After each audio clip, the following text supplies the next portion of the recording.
இன்னைக்கு இங்கே நிற்கிறேன். என் முன்னாடி இவ்வளோ பெரிய ஜாம்பவான்கள்லாம் இருக்கும்போது என்னதான் நமக்கு தைரியம் இருந்தாலும் பேசுறதுக்கு கொஞ்சம் நடுக்கமாக தான் இருக்கு. இருந்தாலும் முயற்சி பண்ணுறேன். தவறு இருந்தால் நான் திருத்திக்கிறேன், மன்னிச்சுக்கோங்க. அடுத்தபடியாக நான் அதை முதலாவதா எல்லாரும் மாதிரி எனக்கும் கொஞ்சம் கடவுள் பக்தி, கடவுள் நம்பிக்கை அதிகம் சின்ன வயசுல இருந்தேன். அதனால நான் நினைப்பேன், எனக்கு ஒரு எண்ணம் இருந்துச்சு. எங்கள் தமிழையா சொல்லி கொடுப்பாரு, எங்கள் பாரின்னு சொல்லிட்டு எங்கள் ஸ்கூல் வாத்தியார் தமிழையா. அவர் சொன்ன எல்லாமே எனக்கு படிப்பில் ஞாபகம் இருக்கா. சில விஷயங்கள் மட்டுமே ஞாபகத்தில் எடுத்துக்குவேன் நான். அதில் அது மட்டும்தான் புரிஞ்சுது. எண்ணிய அங்கு எய்துப எண்ணிய திண்ணிய ராகப்பெறின் அப்படிங்கிற குரல். அதே மாதிரி எதுவாக நீ நினைக்கிறாயோ அதுவாகவே ஆகிறாய் அப்படின்னு சொல்கிற விவேகானந்தரோட பொன்மொழிகள். இதெல்லாம் ஞாபகத்திலேயே எனக்கு இருக்கும். அதை நோக்கி சரி நம்ம இந்த மாதிரி வரணும்னு சொல்லிட்டு ஓடின ஓட்டத்தில் இப்போ நிற்கிற இடம் இந்த இடம். இதுக்கு ஒரு பெரிய காரணம் என்னென்னா, நாங்களாம் அடையாளம் தெரியாமையே எங்கேயோ ஒரு ஊரில், ஏன்னா சரியான தடத்துக்கு தெரியாது. இன்றைக்கி இருக்க அத்தனை தீமையான பழக்கங்கள் எல்லாமே எனக்கு இருந்துச்சு. ஆமாம், அப்படி அதெல்லாம் கடந்து நான் நினைக்கிற அந்த கடவுள் சிவன் பார்வதியா, சிவனா எங்கள் ப்ரொடியூசர் சார் தோன்றுவார்னு அது மட்டும் நான் நினைக்கல. பார்வதியா எங்கள் மேடம், எங்கள் சுகுணாராமு மேடம் சாரோட வைஃப். அவங்க சிவன் பார்வதியாக இருந்து அதாவது வழி நடத்தி நீ டைரக்ட் பண்ணுங்க. ஒரு 8 வருஷத்துக்கு முன்னாடி சொன்னார்.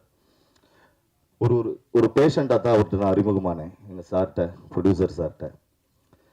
அப்போ சொன்னார், என்ன பண்ணிகிட்டு இருக்கீங்க? இந்த இதெல்லாம் பண்ணிகிட்டு இருக்கேன் சார். இப்படி போனேன், நிறைய தோல்விகள், நிறைய பிரச்சனைகள், குடும்பம் வர, அதையும் காப்பாற்றணும், அப்படியே ஓடிட்டு இருக்கேன் சார் அப்படின்ட்டு.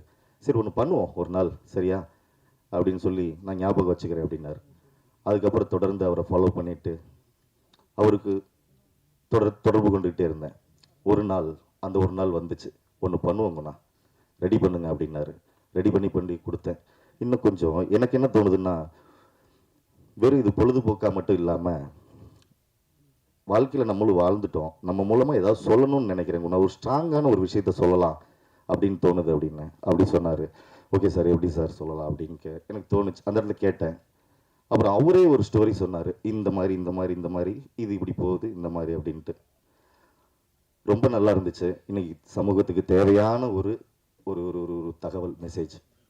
சார் சூப்பராக இருக்குது சார் அப்படின்னு. இதை ஸ்க்ரீன் ப்ளே பண்ணுங்க அப்படின்னாரு. பண்ணணும். இந்த சீசா உருவாச்சு.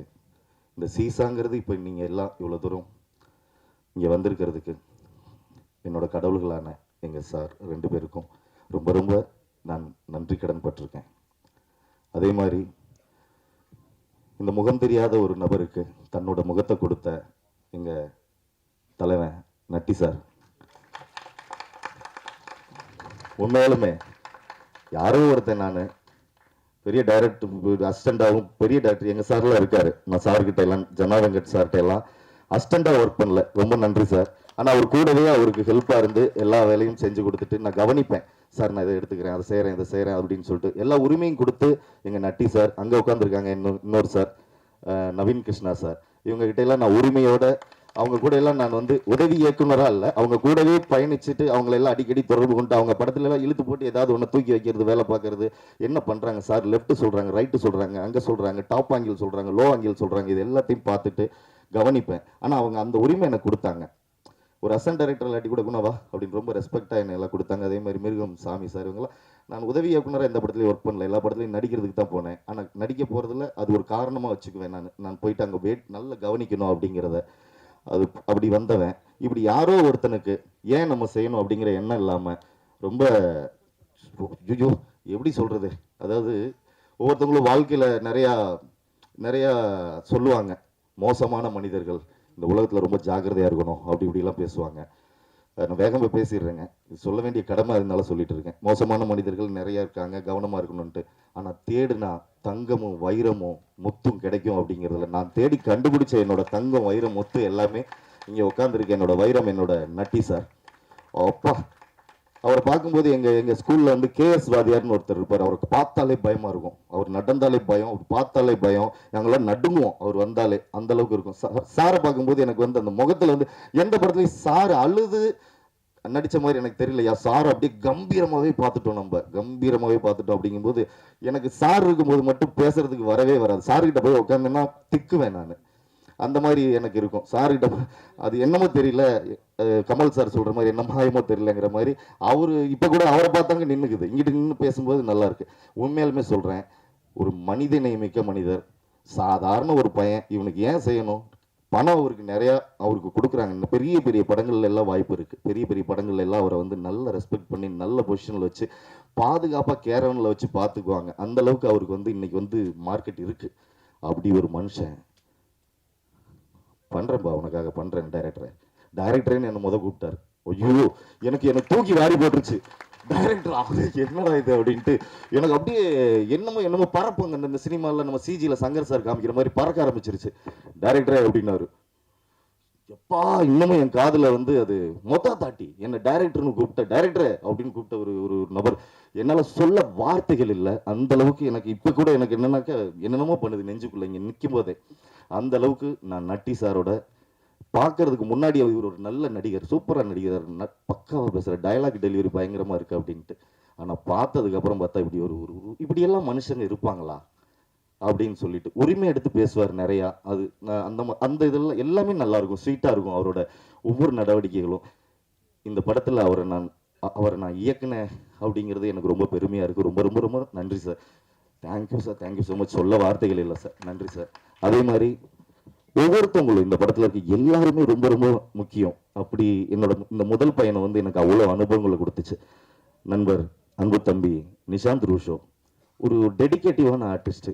நான் இங்கிலீஷ்ல கொஞ்சம் பிள்ளையா பேசுவேன், இருந்தாலும் கொஞ்சம் தப்பா இருந்தா எடுத்துக்காதீங்க. நான் முயற்சி பண்ணிட்டு இருக்கேன் பேசுறதுக்கு. டெடிகேட்டிவான ஆர்டிஸ்ட், சூப்பர் பர்ஃபார்மன்ஸ் பண்றாரு. நல்ல அந்த படத்துல பண்ணியிருக்காரு. அதாவது இவரை சொல்லும் போது நட்டி சாரை சொல்லணும். ஏன்னாக்க இப்படி ஒரு கோ ஆர்டிஸ்டா இன்னொருத்தர் வந்து படத்துல நடிக்கிறாரு அப்படிங்கும்போது, டபுள் ஹீரோ ரோல் அப்படிங்கும்போது அதையும் நினைக்கல நட்டி சார். அதுக்கும் ரொம்ப ரொம்ப தேங்க்ஸ். அதுல வந்து நம்ம சார் வந்து நம்ம நண்பர் நிஷாந்த் ரூஷோ வந்து நல்லா பண்ணியிருக்காரு. நல்ல ஸ்கோர் பண்ணுவார், ஒரு நல்ல நட்சத்திரமா வருவார். அதில் எந்த மாற்று கருத்தும் இல்லை. தேங்க்யூ ஸோ மச் பிரதர், ரொம்ப நன்றி. அதே மாதிரி பாடினி குமார், எங்கள் படத்தை அப்போ தான் இவங்க அந்த வெப் சீரிஸ் நடித்தாங்கன்னு நினைக்கிறேன் இல்லையா? அது முன்னாடியே வந்துருச்சு. நாங்கள் கொஞ்சம் லேட்டாக வந்திருக்கிறோம். நீங்கள் லேட்டஸ்ட்டாக நடத்துவீங்க, பண்ணி கொடுக்கணும்னு வேண்டிக்கிறேன். அதுமாதிரி பாடினி குமார் ரொம்ப நல்ல பொண்ணு, அபாரமான ஒரு பர்ஃபார்மன்ஸு. கிளிசரின் போட்டுக்கிறியாமா அப்படின்னு சொல்லி நாங்கள் கொண்டு போய் கொடுக்கும்போது, இல்லை சார் நான் பண்ணிக்கிறேன் அப்படின்னு சொல்லிட்டு அப்படியே அழுவாங்க. அந்த டேக்கில் அப்படியே பண்ணுவாங்க. அப்படி பண்ண அந்த அளவுக்கு ஒரு டெடிகேட்டிவான ஆர்டிஸ்ட். நான் கொண்டு போவேன், இந்த மேக்கப் மேன் எங்கப்பா, கிளிசரின் எங்கே அப்படின்னு சொல்லிட்டு எடுத்துகிட்டு கொண்டு போயிட்டு கொடுக்கும்போது டக்குன்னு அதை இல்லை சார் பரவாயில்ல சார் அப்படின்ட்டு போட்டு அப்படி நடிச்சிருவீங்களான்னு கேட்டால் அப்படி நடிப்பாங்க. அந்த மாதிரி ஒரு டெடிகேட்டிவான ஆர்டிஸ்ட்டு. வாழ்க வளமுடன், நல்லா வருவீங்கம்மா. வாழ்த்துற அளவுக்கு நான் பெரிய ஆள் இல்லை, பெரியவங்க இருக்க இடத்துல வாழ்த்துறதுனால நீங்கள் வந்து பெரிய ஆளாக வருவீங்க. நன்றிம்மா. அதே மாதிரி வந்து எங்கள் படத்தில் யார் பேராவது விட்டு போயிடுச்சுன்னா தப்பாக எடுத்துக்கிங்கன்னு நான் முக்கியமானவங்க அப்படிங்கிறதுல எல்லாத்தையும் சொல்லிடுறேன். முக்கியமானவங்க எல்லாருமே. அதில் வந்து நான் குறிப்பிட்டு சில பேரை நேரம் கருதி மட்டும் சொல்லிக்கிறேன். அதே மாதிரி வந்து நம்ம மூர்த்தி ஒரு சூப்பரான ஆக்டர், வளர்ந்துக்கிட்டு வர்றாரு. நல்ல நண்பர், ஒரு முக்கியமான ரோல் பண்ணியிருக்காரு. நண்பர் அன்பு தம்பி கார்த்தி, ஆர்எஸ்ஆர் ரவி கார்த்திங்கிற ஒரு ரோல் பண்ணியிருக்காரு. அழகாக வளர்ந்துக்கிட்டு வர்றாரு, ஒரு முக்கியமான ரோலில் பண்ணியிருக்காரு. ப்ரொடியூசர் ராஜநாயகம், எங்கள் சார் மஞ்சக்குருவின்னு ஒரு படத்தை producer and kung fu fighter, kung fu master நம்ம படத்தில் வந்து ஒரு முக்கியமான ரோல் பண்ணியிருக்காரு. அப்புறம் வந்து இன்னும் வந்து SR ஆனந்தகுமார் இந்த படத்தில் ஒரு ரோலும் பண்ணியிருக்காரு. என்னோட இணை இயக்குனர், இந்த படத்தோட இணை இயக்குனர் அண்ணனுக்கு ரொம்ப நன்றி. என்னோட உதவி இயக்குனர்கள் யாசிக்கு, சிவா, பொன்னி, ஜெயராம் இவங்க எல்லாமே வந்திருக்காங்க. எல்லாருக்கும் என்னோட நன்றி. அதுக்கப்புறம் இன்னொரு முக்கியமான விஷயம், இந்த மேடையில் நான் வந்து ரொம்ப எனக்கு சந்தோஷம் என்னன்னாக்க, நாம் பார்த்து வியந்த இயக்குனர்கள்லாம் இங்கே உட்காந்துருக்காங்க. நாம் பார்த்து வியந்த இயக்குனர்கள். நண்பர் அந்த பக்கம் சாரி பிரதர், ஏன் அப்படி இதில் ஓவர்லேப்பில் இருக்கீங்க? அப்போ நன்றி பிரதர். அது ஆதேஷ் பாலா ரொம்ப நல்ல கேரக்டரு, நிறைய ஃபாலோவர்ஸ் வச்சுருக்காரு ஃபேஸ்புக் இதில் எல்லாம். அருமையான நண்பர், உற்சாகம் தர்ற மாதிரி இருக்கும் அவரோட ஒவ்வொரு பேச்சும். தட்டி தட்டி கொடுப்பாரு, நல்லா இருங்க, நல்லா நல்லா நல்லா சூப்பர் பிரதர் அப்படின்னு சொல்லி பேசுவார். அவர் நல்ல நடிகர், நம்ம ஒரு நல்ல காமெடி நடிகர் சிவராமன் அவங்க சன்னு. ரொம்ப நன்றி பிரதர், நீங்கள் நம்ம படத்தில் இருந்ததுக்கு ரொம்ப நன்றி பிரதர். அப்புறம் வந்து ஆமாம், அவர் கதாநாயகனில் கடைசியாக சொல்லணும், சரண் வந்து கதாநாயகன், கடைசியாக சொல்லிடுறேன், டக்கு டக்கு டக்குன்னு போயிடுவோம். அப்புறம் என்னன்னாக்கா, நான் பார்த்து வியந்த என்னோட இயக்குனர்கள் ரொம்ப ரொம்ப எனக்கெல்லாம் நான் அழுவேன். அந்த என் ஆசை ராசாவே அப்படின்னு நினைக்கிறேன் அந்த படம். அதுலலாம் சாரோட, கஸ்தூரி ராஜா சாரோட அந்த அந்த ஒவ்வொரு இதுலேயும் தண்ணி வந்துடும் எனக்கெல்லாம். இந்த அழுக சீன், சிரிக்கிற சீனில் கூட உருன்னு உட்காந்து பார்த்துருவேன் நான், அவ்வளோ சீக்கிரம் சிரிப்பு வராது. இந்த அழுக சீன் மட்டும் படத்தில் வந்துருச்சுனாக்கா எனக்கு ரொம்ப கண்ணிலலாம் தண்ணி வந்துடும். அந்த மாதிரி சாரோட படங்கள்ல அவ்வளோ சென்டிமெண்ட் இருக்கும். எனக்கு ரொம்ப ரொம்ப பிடிச்ச ஒரு இயக்குனர்களில் பாரதி ராஜா சார், கஸ்தூரி ராஜா சார் இப்படி ரைமிங்காக சொல்லிட்டு வரும்போது நான் நேசிக்கிற, என் மனசு ஒப்புக்கிற, நான் வந்து டாப்புன்னு நினைச்ச என்னோட இயக்குனர்களில் எங்க ஐயா கஸ்தூரி ராஜா சார். அவர் என்கிட்ட ஃபோனில் பேசும்போது நிறைய விஷயங்கள் சொன்னார். அதெல்லாம் நான் வந்து உங்களுக்கு சொல்லணும்னு நினைக்கிறேன், நேரம் இருந்தால் அதை நான் சொல்கிறேன். கஸ்தூரி ராஜா சார் அவர்களே, நீங்கள் வருகை தந்ததற்கு என் மனமார்ந்த இதயம் கணிந்த நன்றி. எங்கள் விடியல் ஸ்டுடியோஸ் பேனர் சார்பாக உங்களை வருக என வரவேற்கிறோம். அப்புறம் வந்து அடுத்து பேரரசு சார், விஜய் சாரை வச்சு பட்டையை கிளப்பியிருப்பாரு. இப்படிப்பட்ட ஜாம்பவான்கள் எல்லாம் கூட நான் வந்து பேர் சொல்றதுக்கு, அவங்க இருக்கும்போதே சொல்றதுக்கு நான் நிற்கிறதுக்கு எனக்கு வந்து ரொம்ப ரொம்ப மகிழ்ச்சியா இருக்கு, சந்தோஷமா இருக்கு, சொல்ல வார்த்தைகள் இல்லை. பேரரசு சார் அவர்களை வருக என வரவேற்கிறேன். அப்புறம் ராஜன் சார், நிறைய சேனல்ஸ்ல அவரோட பேச்சுக்கு மயங்காத ஆட்கள் எல்லாம் ரசிகர்கள் இருக்காங்க. அந்த அளவுக்கு ஒரு நல்ல ஒரு தயாரிப்பாளர், விநியோகஸ்தர், இந்த மாதிரி எல்லாம் அவரை பன்முகங்கள், அவருக்கு நடிகராகவும் அவரும் வருகை தந்ததற்கு ஐயா அவர்களை வருக என வரவேற்கிறேன். வணக்கம். முதல்ல எங்களுக்காக பத்திரிகையாளர்கள் அண்ட் ஸ்டேஜில் இருக்க எல்லா மகான்கள் அவங்களுக்கும் ரொம்ப நன்றி சொல்லிக்கிறேன். எங்களுக்காக இவ்வளோ நேரம் டைம் ஸ்பெண்ட் பண்ணி வந்திருக்க எல்லாருக்குமே ரொம்ப ரொம்ப ரொம்ப நன்றி. ஃபர்ஸ்ட் ஆஃப் ஆல், இந்த படத்தோட கதையை வந்து குணா சார் எக்ஸ்பிளைன் பண்ணப்போ வந்து நான் ஒரு சேரில் நார்மலாக தான் உட்காந்துட்டு இருந்தேன். போக போக போக போக அந்த சேரோட நுனியில் வந்து கேட்க ஆரம்பிச்சிட்டேன், சார் நெக்ஸ்ட் என்ன அந்த மாதிரி ஒரு எதிர்பார்ப்போடு போச்சு அந்த கதை. அதே மாதிரி தான் எங்கள் படத்துலையுமே நீங்கள் நெக்ஸ்ட் என்னன்னு எக்ஸ்பெக்ட் பண்ணுற அளவுக்கு தான் எங்களோட ஃபிலிமும் இருக்கும். ஒரு சஸ்பென்ஸ் த்ரில்லர் மூவி எடுக்கிறது அவ்வளோ ஈஸி கிடையாது, ரொம்ப கஷ்டமான விஷயம். அந்த ஆடியன்ஸை ஒரு த்ரில்லிங்காக கொண்டு போகிறது. கண்டிப்பாக அவங்க எல்லாரையுமே வந்து ஒரு த்ரில்லிங்காகவே கடைசி வரைக்கும் என்ன நடக்க போகுதுன்னு ஒரு எக்ஸ்பெக்டேஷனோட இந்த படம், அந்த கதை இருக்கும்னு நான் வந்து தெரிவிக்கிறேன். கண்டிப்பாக நீங்கள் எல்லாருமே பார்த்துட்டு சப்போர்ட் பண்ணுங்கள். Guna sir first of all என்னை வந்து பார்க்குறப்போ வந்து ஒரு டவுட், பண்ணிடுவியாமா அப்படின்னு சொல்லி. பட் ஆனால் அவர் எனக்கு நம்பி இந்த வாய்ப்பை கொடுத்ததுக்கு ரொம்ப நன்றி சார்.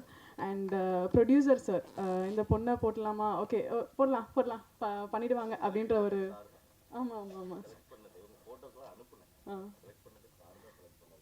ஆமாம் சார் தான் வந்து என் மேலே ஒரு நம்பிக்கை வச்சு செலக்ட் பண்ணாங்க. ரொம்ப நன்றி sir, Senthil sir. So and Natty sir உங்கள் கூட எனக்கு ஸ்க்ரீன் ஸ்பேஸ் இல்லை, அதுக்கு நான் ரொம்ப வருத்தப்படுறேன். பட் ஆனால் கண்டிப்பாக ஃப்யூச்சரில் பண்ணணும்னு ஒரு அபிப்பிராயம் இருக்குது சார். ஸோ இங்கே என் கூட நடிச்சிருக்க ரவி, மற்ற எல்லாருக்குமே, என்னோடய ஃப்ரெண்டாக பண்ணியிருக்க எல்லாருக்குமே வந்து ரொம்ப நன்றி. என்னோட அந்தளவுக்கு வந்து சப்போர்ட்டிவாக பண்ணாங்க. நிஷாந்த் ரசோவ், தேங்க்யூ நிஷாந்த்.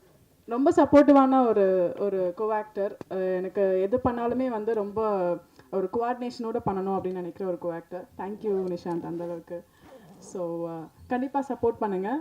உங்கள் எல்லாருக்குமே ஒரு எதிர்பார்ப்பை கொடுக்கக்கூடிய ஒரு படமாக இருக்கும்னு நான் நம்புகிறேன். தேங்க்யூ. என்னுடைய முதல் வணக்கம் மற்றும் மேடையில் அமர்ந்திருக்கக்கூடிய எல்லா பெரியவங்களுக்கும் மற்றும் இங்கே வாழ்த்து வந்திருக்கும் அன்புள்ளங்கள் அனைவருக்கும் மற்றும் மீடியா நண்பர்களுக்கும் பெரியவங்களுக்கும் என்னுடைய பணிவான வணக்கங்கள். இதில் ஒரு முதல்ல நன்றி சொல்ல வேண்டியது நண்பன் ஆனந்துக்கு நன்றி சொல்லணும். இதில் வந்து முதல்ல என்னென்னா, நான் பொதுவாக போலீஸ் கேரக்டர் பண்ண மாட்டேன்னு சொல்லிவிடுவேன். நான் யார் இருந்தாலும் இது போலீஸ் கேரக்டர்னு சொன்னாங்க, நான் சார் போலீஸ் கேரக்டர் தான், அது இல்லாமல் வேறு ஏதாவது சின்ன கேரக்டரோட பண்ணிடுறேன் அப்படின்னு. அது மாதிரி ஒரு வந்து போலீஸ் கேரக்டர் வந்து நான் ஆனந்த் சொன்னப்பில்ல, போலீஸ் கேரக்டர் நான் பண்ண மாட்டேன் ஆனந்து, நான் பண்ணுறதில்ல அப்படின்னு. அதுக்கு ஒரே காரணம் நட்டி சார் தான். இல்லை பண்ண மாட்டேன், பண்ணுறதுக்கு அதுக்கு அடுத்தது வரும். ஏன்னா நட்டி சார் கூட தான் நீ பண்ணுற, த்ரோட்டாக பண்ணுற, நல்ல ஒரு அளவு இருக்கான். அந்த ஒரு காரணத்தை தான் சார் நான் அந்த படத்துக்கு ஒத்துக்கிட்டேன் நாங்கள். ஏன்னா நட்டி சார் உண்மையை நம்ம கூட இன்னும் எத்தனை பண்ணாலும் ஒத்து பண்ணேன்னு அந்தளவுக்கு நல்ல எக்ஸ்பீரியன்ஸ் கொடுத்த ஒரு நட்டி சார் எனக்கு. எல்லாருமே சொன்னாங்க நட்டி சாரை பற்றி. நான் கூட இருந்து அவர் கூடவே இருந்து பண்ணேன். ஒரு சேனலோட இன்டர்வியூ கொடுத்தேன், லவ்வர் மாதிரி இருந்தேன் அப்படி சொல்லுவேன். அந்த மாதிரி நட்டி சார் வந்து எனக்கு அவ்வளோ ஸ்பேஸ் கொடுத்தாரு.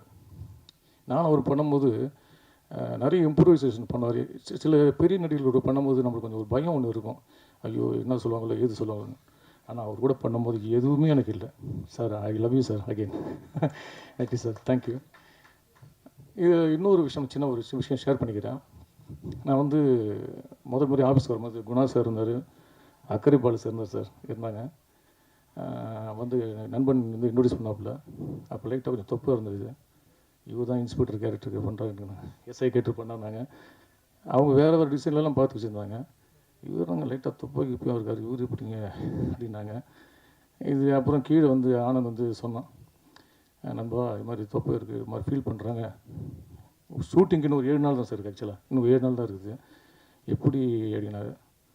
இல்லைடா நீ பாடுறா, கண்டிப்பாக என்னால் குறைச்ச முடியும் அப்படின்னு சொல்லிட்டு வீட்டில் டெய்லி கோஸு கேரட் இப்படியே சாப்பிட்டு உடம்பு குறைச்சி, அதுக்கப்புறம் அது அவ்வளோ உண்மையை தொப்பையெல்லாம் குறைச்சிட்டு பண்ணும்போது நீ அந்த ஒரு நாள் ஷார்ட்டு முடிச்சுட்டு போகும்போது நைட்டு அதே நண்பன் தான் ஃபோன் பண்ணான், சுகுணா மேடம் சரி, ப்ரொடியூசர் சார் சரி, ரொம்ப ஹாப்பிடா, எல்லாமே வந்து நீ தொப்பியை பார்த்து வருத்தப்பட்டாங்க, ஆனால் தொப்பியை இல்லாமல் குறைச்சிட்டு வந்துட்டேன் அப்படின்னு. அக்கறை பால் சார்லாம் ரொம்ப சந்தோஷப்பட்டார். அவர் எங்கே இருக்காருன்னு தெரியல, அக்கறை பால் சார். அவர் ரொம்பவே ஸோ அந்தளவுக்கு வந்து இந்த படம் வந்து அவ்வளோ, ஏன்னா நல்ல படம் நட்டி சார் உணரும்போது இந்த படத்தை மிஸ் பண்ணவே கூடாது அப்படின்றது தான் அந்த படம். அந்த அளவுக்கு நான் ஒர்க் அவுட் பண்ணேன்.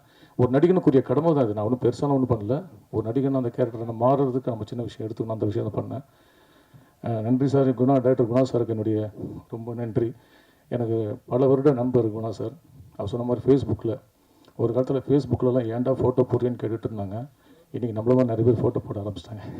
ஏன்னா அது ஒரு பெரிய கான்டெக்ட். அது அந்தளவுக்கு குணா சார் வந்து எனக்கு ஃபேஸ்புக் மூலிமா நிறைய பழக்கம். அதே மாதிரி ப்ரொடியூசர் சாருக்கு ரொம்ப நன்றி சார், இப்படி ஒரு அருமையான வாய்ப்பு கொடுத்ததுக்கு. சுகுணா மேடம் ரொம்ப சப்போர்ட் எனக்கு ஷூட்டிங் ஸ்பாட்டில். அவங்க ரொம்ப நல்லா பண்ணுறீங்கன்னு சொல்லிட்டு எனக்கு ரொம்ப சப்போர்ட் பண்ணாங்க சுகுணா மேடம். இவங்க இந்த ரெண்டு நல்ல உள்ளத்துக்காக இந்த படம் மிக பெருசாக ஜெயிக்கணும். அவ்வளோ அருமையான ப்ரொடியூசர்ஸு. எந்த வகையிலுமே நடிகர்களுக்கு எந்த பிரச்சனையுமே கிடையாது. காலையில் ஈவினிங் அந்த ஈவினிங் தான் பேமெண்ட்டு தான் பெரிய மேட்டர் இருக்கும். அந்த பேமெண்ட்லாம் ஈவினிங் பக்காவாக வந்துடும், அந்த நம்பி போகலாம். அதான் என்ன சார் நன்றி சார். அந்தளவுக்கு வந்து அவ்வளோ அழகாக ரொம்ப ஷூட்டிங் ஸ்பாட்டு எனக்கு வந்து ஒர்க் பண்ணும்போது எங்களுக்கு எந்த வித இதுவுமே இல்லை. அந்தளவுக்கு ரொம்ப ஃப்ரீயாக ஒர்க் பண்ணோம். அந்தளவுக்கு ஒரு டீம் கிடைக்கிறது, ஒரு நடிகனுக்கோ ஒரு டெக்னீஷியன்ஸுக்கோ இந்த மாதிரி ஒரு டீம் கிடைக்கிறது வந்து ஒரு பெரிய விஷயம். அந்த ஒரு டீமை வந்து அமைச்சு கொடுத்த குணா சாருக்கும் ப்ரொடியூசர் சாருக்கும் மற்றும் என் கூட ஒர்க் பண்ண ரூசோ நண்பர் கதாநாயகன் ரூசோ பாடினிக்குமார், ஸோ இங்கே மட்டும் என்னுடைய அனைத்து நடிகை மூர்த்தி, ரவி, ராஜநாயகன் சார் எல்லாருக்கும் என்னுடைய பணிவான நன்றிகள். ஸோ கஸ்தூராஜ் சார்கிட்ட நான் உண்மையாக ஷேர் பண்ணினேன். அவர்லாம் அப்பா வந்து எங்கள் அப்பா வந்து சாரோட படத்தில் நடிச்சிருக்காரு சார். சிவராமன் சார் பையன், காமெடி நடிகர் சிவராமன் சார் பையன். ராஜன் சார் படத்துலையும் அப்பா பண்ணியிருக்காங்க, சின்ன போவிக்கில் அதெல்லாம் அப்பா நடிச்சிருக்காங்க. ஸோ இவங்க இருக்கிற அருந்தர் சார் எப்பவுமே என்னுடைய வெல்விஷர் சார் அருந்தர் சார். அதே மாதிரி பேரர் சார். சார் நான் ஒரு கொரோனா டைமில் உங்களுக்கு மறக்கவே மாட்டேன். கொரோனா டைமில் வீட்டில் உட்காந்துட்டு ஷார்ட் ஃபிலிம் பண்ணும்போது எனக்கு முதல் முறையாக ஆதரவு கொடுத்து வீடியோ போட்டு எனக்கு பாராட்டின பேரர் சார். ஸோ நீங்கள்லாம் இருக்க மேடைகளில் ஒரு நடிகனா இந்த மாதிரி நீங்கள்லாம் இருக்கிறனால தான் எங்களுக்கு பெரிய தன்னம்பிக்கை இருக்குது. இன்னும் பெரிய பெரிய மேடைகள்லாம் நான் காத்துட்ருக்கேன், நம்பிக்கையில் நான் போராடிட்டு இருக்கோம். எங்களை மாதிரி நடிகர்கள் எவ்வளோ பேர் பார்த்துட்ருக்கோம். ஸோ அனைவரும் நன்றி. என் தாய் அவங்க தான் அவங்களுடைய பெரிய கனவு. அந்த தாயோட கனவில் நான் கரெக்டாக போயிட்டுருக்கேன்னு நினைக்கிறேன். ஸோ வந்திருந்து வாழ்த்த வந்த அனைவருக்கும் இந்த படத்தை மிகப்பெரிய வெற்றி அடித்த மாதிரி உங்களை பணிவன்போடு கேட்டுக்கிறேன். Thank you, I love you all, thank you. அவர் தன்னோட படத்துக்கு பேர் சொன்னார், போகும் இடம் தூரமில்லை. அதான் போகும் இடம் வெகு தூரம் இல்லை. அது சொன்ன உடனே எவ்வளோ கைத்தட்டல் பார்த்தீங்களா? அந்த கைத்தட்டல் தான் அந்த படத்தில் வெற்றி. நம்ம தியேட்டருக்கு போச்சு, பெரிய வசூலாச்சு ஆகலையா அப்படிங்கிறத மக்கள் மனசில் போய் சேர்ந்துருச்சு உங்கள் படம். அந்த கைத்தட்டல் தான் அது ஆதாரம். வாழ்த்துக்கள் சார், நல்ல படம் கொடுத்துருக்கேன், வாழ்த்துக்கள். அடுத்து இங்கே வாழ்த்து வந்திருக்க எப்பவும் ரெகுலராக எல்லா படத்துக்கும் வாழ்த்து வர ராஜன் ஐயா அவர்களுக்கு நன்றி. அப்புறம் எங்கள் இயக்குனர் கஸ்தூராஜா அவர்களுக்கு நன்றி. ஏன்னா அந்த சிறிய படங்களில் வந்து வாழ்த்துறதுக்கு பெரிய மனசு வேணும். அதுக்கு டைம் ஒதுக்கி இவ்வளோ நேரம் உட்காந்து இருக்காங்கன்னா அதை நன்றி சொல்லி ஆகணும். திரையுலகில் வந்து வாரிசுன்னு இருக்கு. அரசியலில் வாரிசு ஜெயிக்கிறது ஈஸி, பணம் இருந்தால் போதும். ஆனால் திரையுலகில் வாரிசு ஜெயிக்கிறதுக்கு திறமை இருக்கணும். அறிமுகத்துக்கு மட்டும்தான் யூஸ் ஆகும். கஸ்தூராஜோட 2 வாரிசுகள், ஒன்று வைரம், ஒன்று தங்கம். ஏன்னா கஸ்தூராஜா இயக்குனர் பையன் அப்படிங்கிறதுக்காக டைரக்டர் கஸ்தூராஜாவோட பையன் அப்படிங்கிறனால கதாநாயகன் ஆகிட்டார். அது அறிமுகம் மட்டும்தான். இன்றைக்கி இயக்குனராக மிகப்பெரிய இயக்குனராக இருக்கார் செல்வராகவன். நடிகர்கள் இன்றைக்கி தவிர்க்க முடியாத மிகப்பெரிய விதத்தில் இருக்கார் தனுஷ் சார். இந்த வெற்றிக்கு காரணம் திறமை திறமை திறமை திறமை. அடுத்து இன்னொன்று, திறமை இருந்தால் மட்டும் பத்தாது, வெறி வேணும். ஜெயிக்கணுங்கிற வெறி, ஜெயிக்கிட்டே இருக்குங்கிற வெறி வேணும். ஒரு படம் 2 படத்துக்கு அப்புறம் நம்ம அப்பாவை மறந்துடணும். நம்ம ஜெயிக்கணும், நம்ம பெரிய இடத்துக்கு போகணுங்கிற அவங்களுக்கு அந்த வெறி இருந்தால் தான் இவ்வளோ பெரிய இடத்துக்கு வர முடியும். அதனால் சினிமாவில் வாரிசுகள் ஜெயிக்கணுங்கிறது சாதாரண விஷயம் இல்லை. அந்த அசாதாரண வளர்ச்சி தான் இன்றைக்கி தனுஷ் சாருக்கும் செல்வராகவன் சாருக்கும். அப்படி 2 பேரை கொடுத்த கஸ்தூரா சாருக்கு நன்றி.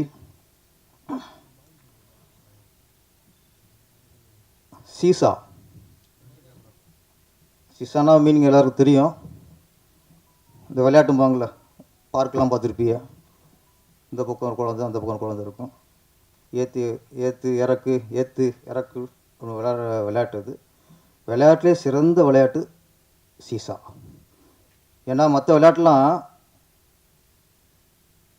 வெற்றி அடையுது ஓகே, ஒருத்தன் தோக்குறத நம்ம விரும்புவோம், ரசிக்க மாட்டோம், விரும்புவோம். இதுதான் ஒருத்தன் இறங்கும்போது ஏறவன் ரசிப்பான், திருப்பி இறங்கும்போது அவன் ரசிப்பான். ஏறி இறங்கும்போது இந்த விளையாட்டில் அற்புதமான விளையாட்டு. இந்த படத்துக்கு இந்த தலைப்பு எந்த அளவுக்கு பொருத்தங்கிறது படம் பார்த்தா தான் தெரியும். ஆனால் இதுக்கப்புறம் சினிமாவில் பண்ணிட்டோம் சகஜம்தான். இயக்குனர் குணா சுப்பிரமணியத்திற்கு நீ இறக்கமே இருக்கக்கூடாது, ஒன்லி ஏற்றம் தான். அவர்கிட்ட பிடிச்ச விஷயம் பக்தி, கடவுள் பக்தி. நம்ம ஒரு இயக்குனராக முயற்சி பண்ணுறோம். அப்போ ஒரு புடிசிட்ட தொடர்ந்து 10-15 முயற்சி பண்ணி அதுக்கப்புறம் அப்பாயின்மெண்ட் வாங்கி அதுக்கப்புறம் அவர்கிட்ட கதை சொல்லி அந்த கதை பிடிச்சி போய் அந்த படத்து மூலமாக ஒருத்தர் இயக்குனர் ஆனார்னா நம்ம அங்கே கடவுள் நம்பணும்னு அவசியம் இல்லை, முயற்சி. அவர் கதை நல்லா இருக்குது, அவருக்கு திறமை இருக்குது. அந்த திறமையை புரிஞ்சுட்டு தயாரிப்பாளருங்கிற யார், சினிமா தொழில் உள்ளவர், படம் பண்ணுறவர். அது ஒரு வியாபாரம். அப்போ இந்த கதை சரியாக வரும்ட்டு வியாபாரத்துக்கு அந்த கதையை ஓகே பண்ணி அவரை இயக்குனர் ஆக்குறங்கிறது அந்த இயக்குனரோட திறமை தான், முயற்சி தான். இன்றைக்கி எங்கே கடவுள் பக்தி வேலை செய்யுதுன்னா,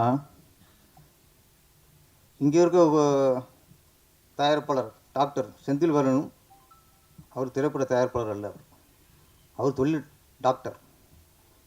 இவர் அங்கே ஒரு பேஷண்ட்டாக போனவர், இவரை பற்றி அவர் விசாரிக்க, இவர் ஒரு தொழிலை பற்றி சொல்ல, அங்கே ஒரு டாக்டர் வந்து இவரை டைரக்டர் ஆக்குறார். அங்கே தான் கடவுள் இருக்கார்.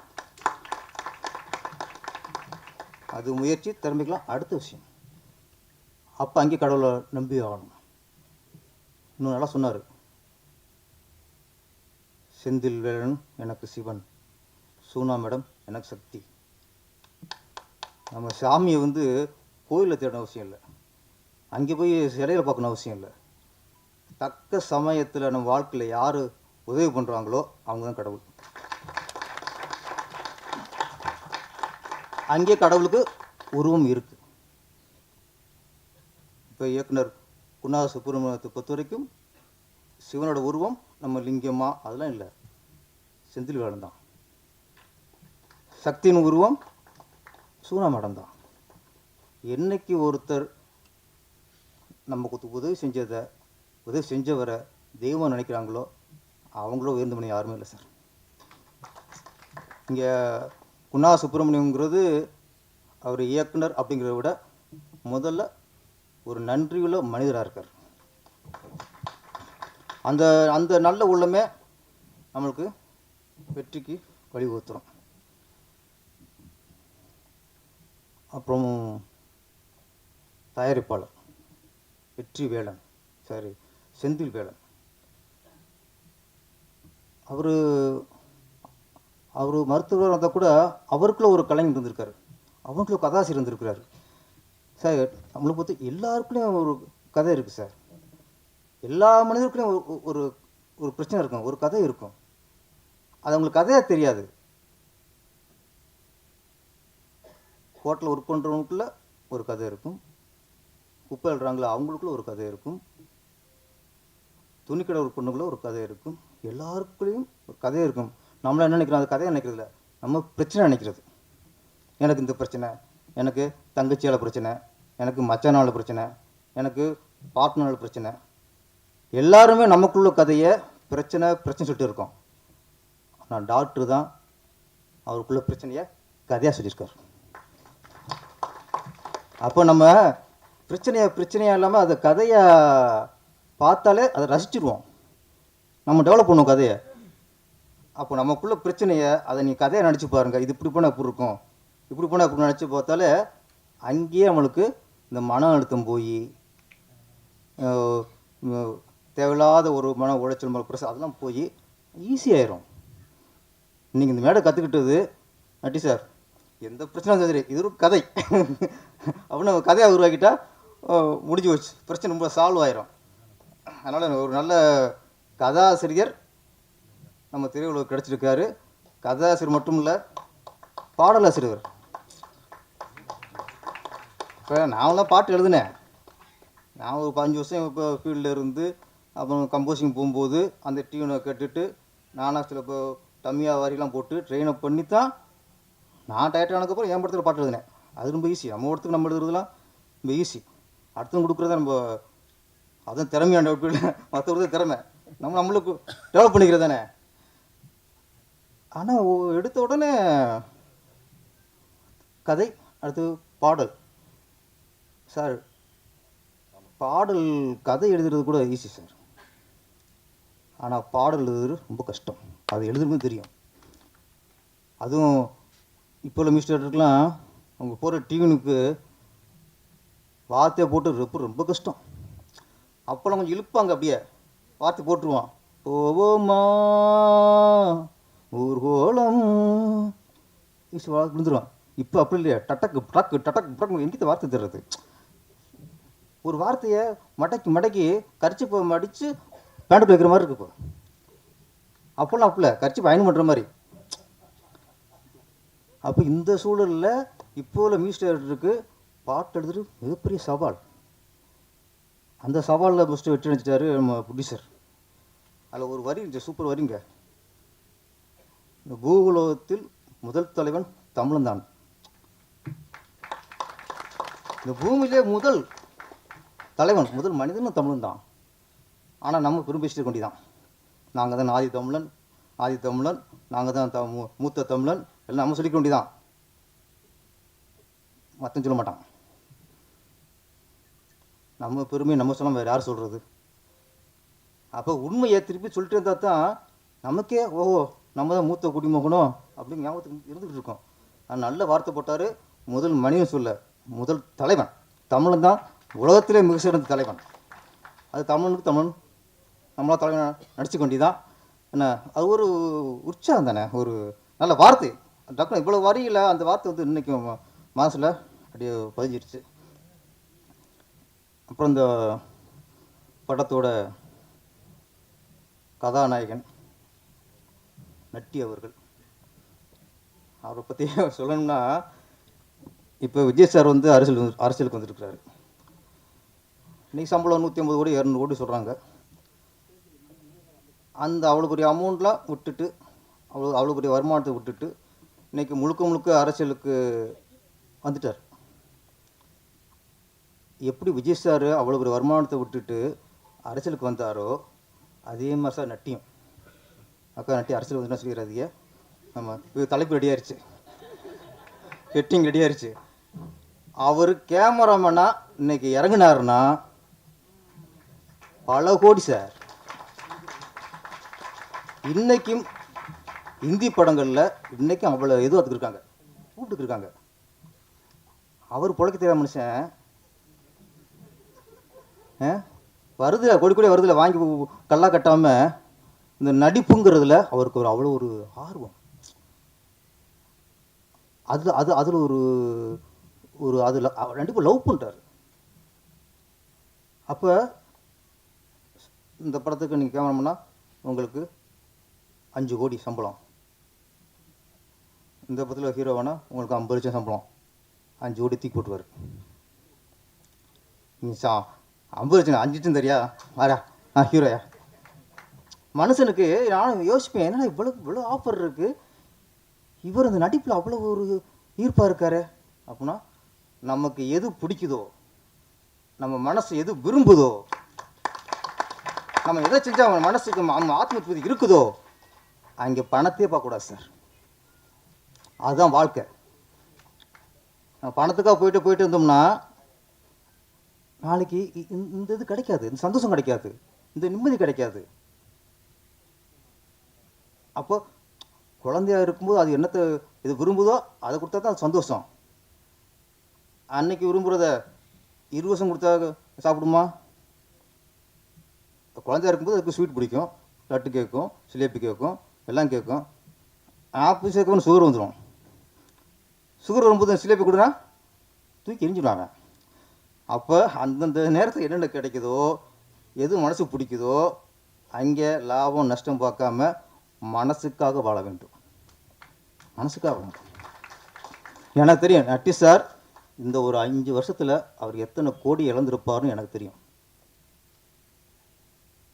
ஒரு அசுரன் வா மகாராஜா, நான் தான் மகாராஜா அவருக்கு நடித்தா அவர் மகாராஜா. அவர் கேமரா போனால் அங்கே மகாராஜா இல்லை, அங்கே படை வீரனாக இருக்கலாம், தலைவர் இருக்கலாம். ஆனால் அவர் மகாராஜா இருக்கணும்னு நடிப்பார் சார். இன்னொன்று அவர் ரொம்ப பிடிச்ச விஷயம்,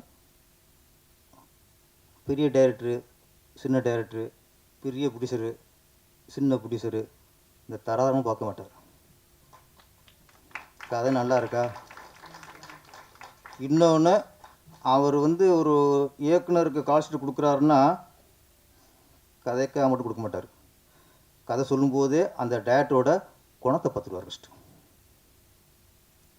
இந்த படத்தை பொறுத்த வரைக்கும் இந்த கதையும் தாண்டி நம்ம குணா சுப்பிரமணியத்துக்காக இந்த படம் பண்ணியிருக்கார் சார். உண்மை. எப்படி நான் சொன்னேன், கஸ்தூராஜா மகானாக இருந்தாலும் தனுசுக்கு அந்த வெறி இருக்குல்ல சார். இன்றைக்கி உச்சத்து போயிட்டார். இன்றைக்கும் ஒவ்வொரு உடனே பார்க்கும்போது ஒரு நடிகரை பார்க்க முடியல, அது படத்தை வெளியினத்தை பார்க்க முடியுது. அவ்வளோ உழைப்பு தெரியுது. அதே மாதிரி நட்டி சார் இப்போ எப்படி வாரிசுன்னு சொல்லும்போது அதே மாதிரி நம்ம ஆதேஷ் பாலா அவர் அப்பா நகைச்சுவை நடிகர், அவரும் வாரிசு தான். ஆனால் இன்ன வரைக்கும் அவரை செதுக்கிட்டே இருக்கார். அவர் திறமை இருக்குது, இன்னைக்கு செதுக்கிட்டே இருக்கார். ஏதோ ஒரு ரூபத்தில் ஏதோ ஒரு வித்தியாசமாக போய் மக்கள்கிட்ட போய் சேர்ந்துடணும்ட்டு இந்த வெறி இருக்கணும். இந்த வெறி இந்த யூனிட்டை பொறுத்த வரைக்கும் ஒரு நல்ல ஒரு இயக்குனரை உருவாக்கணும் அப்படிங்கிறது ப்ரொடியூசரோட வெறி. ப்ரொடியூசரை நம்மளை நம்பி படம் கொடுத்துட்டாரு. அந்த படத்தை நல்லா செதுக்கி மிகப்பெரிய வெற்றி அடைய வைக்கணுங்கிறது இயக்குனரோட வெறி. Mister 3 sir Sarankumar 3 song super. ஆனால் நான் சொன்ன மியூசிக் அது வேறு. அதுக்காக நீங்கள் கோச்சிக்காதீங்க. நீங்கள் அழகாக ரசிக்கிற மாதிரி போட்டிருந்தீங்க. எப்பவுமே ஒரு இசை கேட்கும்போது காதில் மட்டும் வண்டு கத்துற மாதிரி இருக்கக்கூடாது. ஹார்ட்டுக்குள்ளே அந்த ஹார்ட் பீட்டோடு அதை ரசிக்கணும், ஹார்ட்டுக்குள்ளே உட்காரணும். இது நான் 3 சாங் நல்லா இருந்துச்சு. நீங்கள் நல்ல மியூசிக், நான் சொல்கிற அந்த வேறு அது நல்லா இருந்துச்சு. நிஷாந்த் நல்லா பண்ணியிருந்தீங்க, சூப்பர். பாடினி. ஓகே, பேர் ஓகே, பாடினி. நல்ல ஒரு தமிழ் பேர்.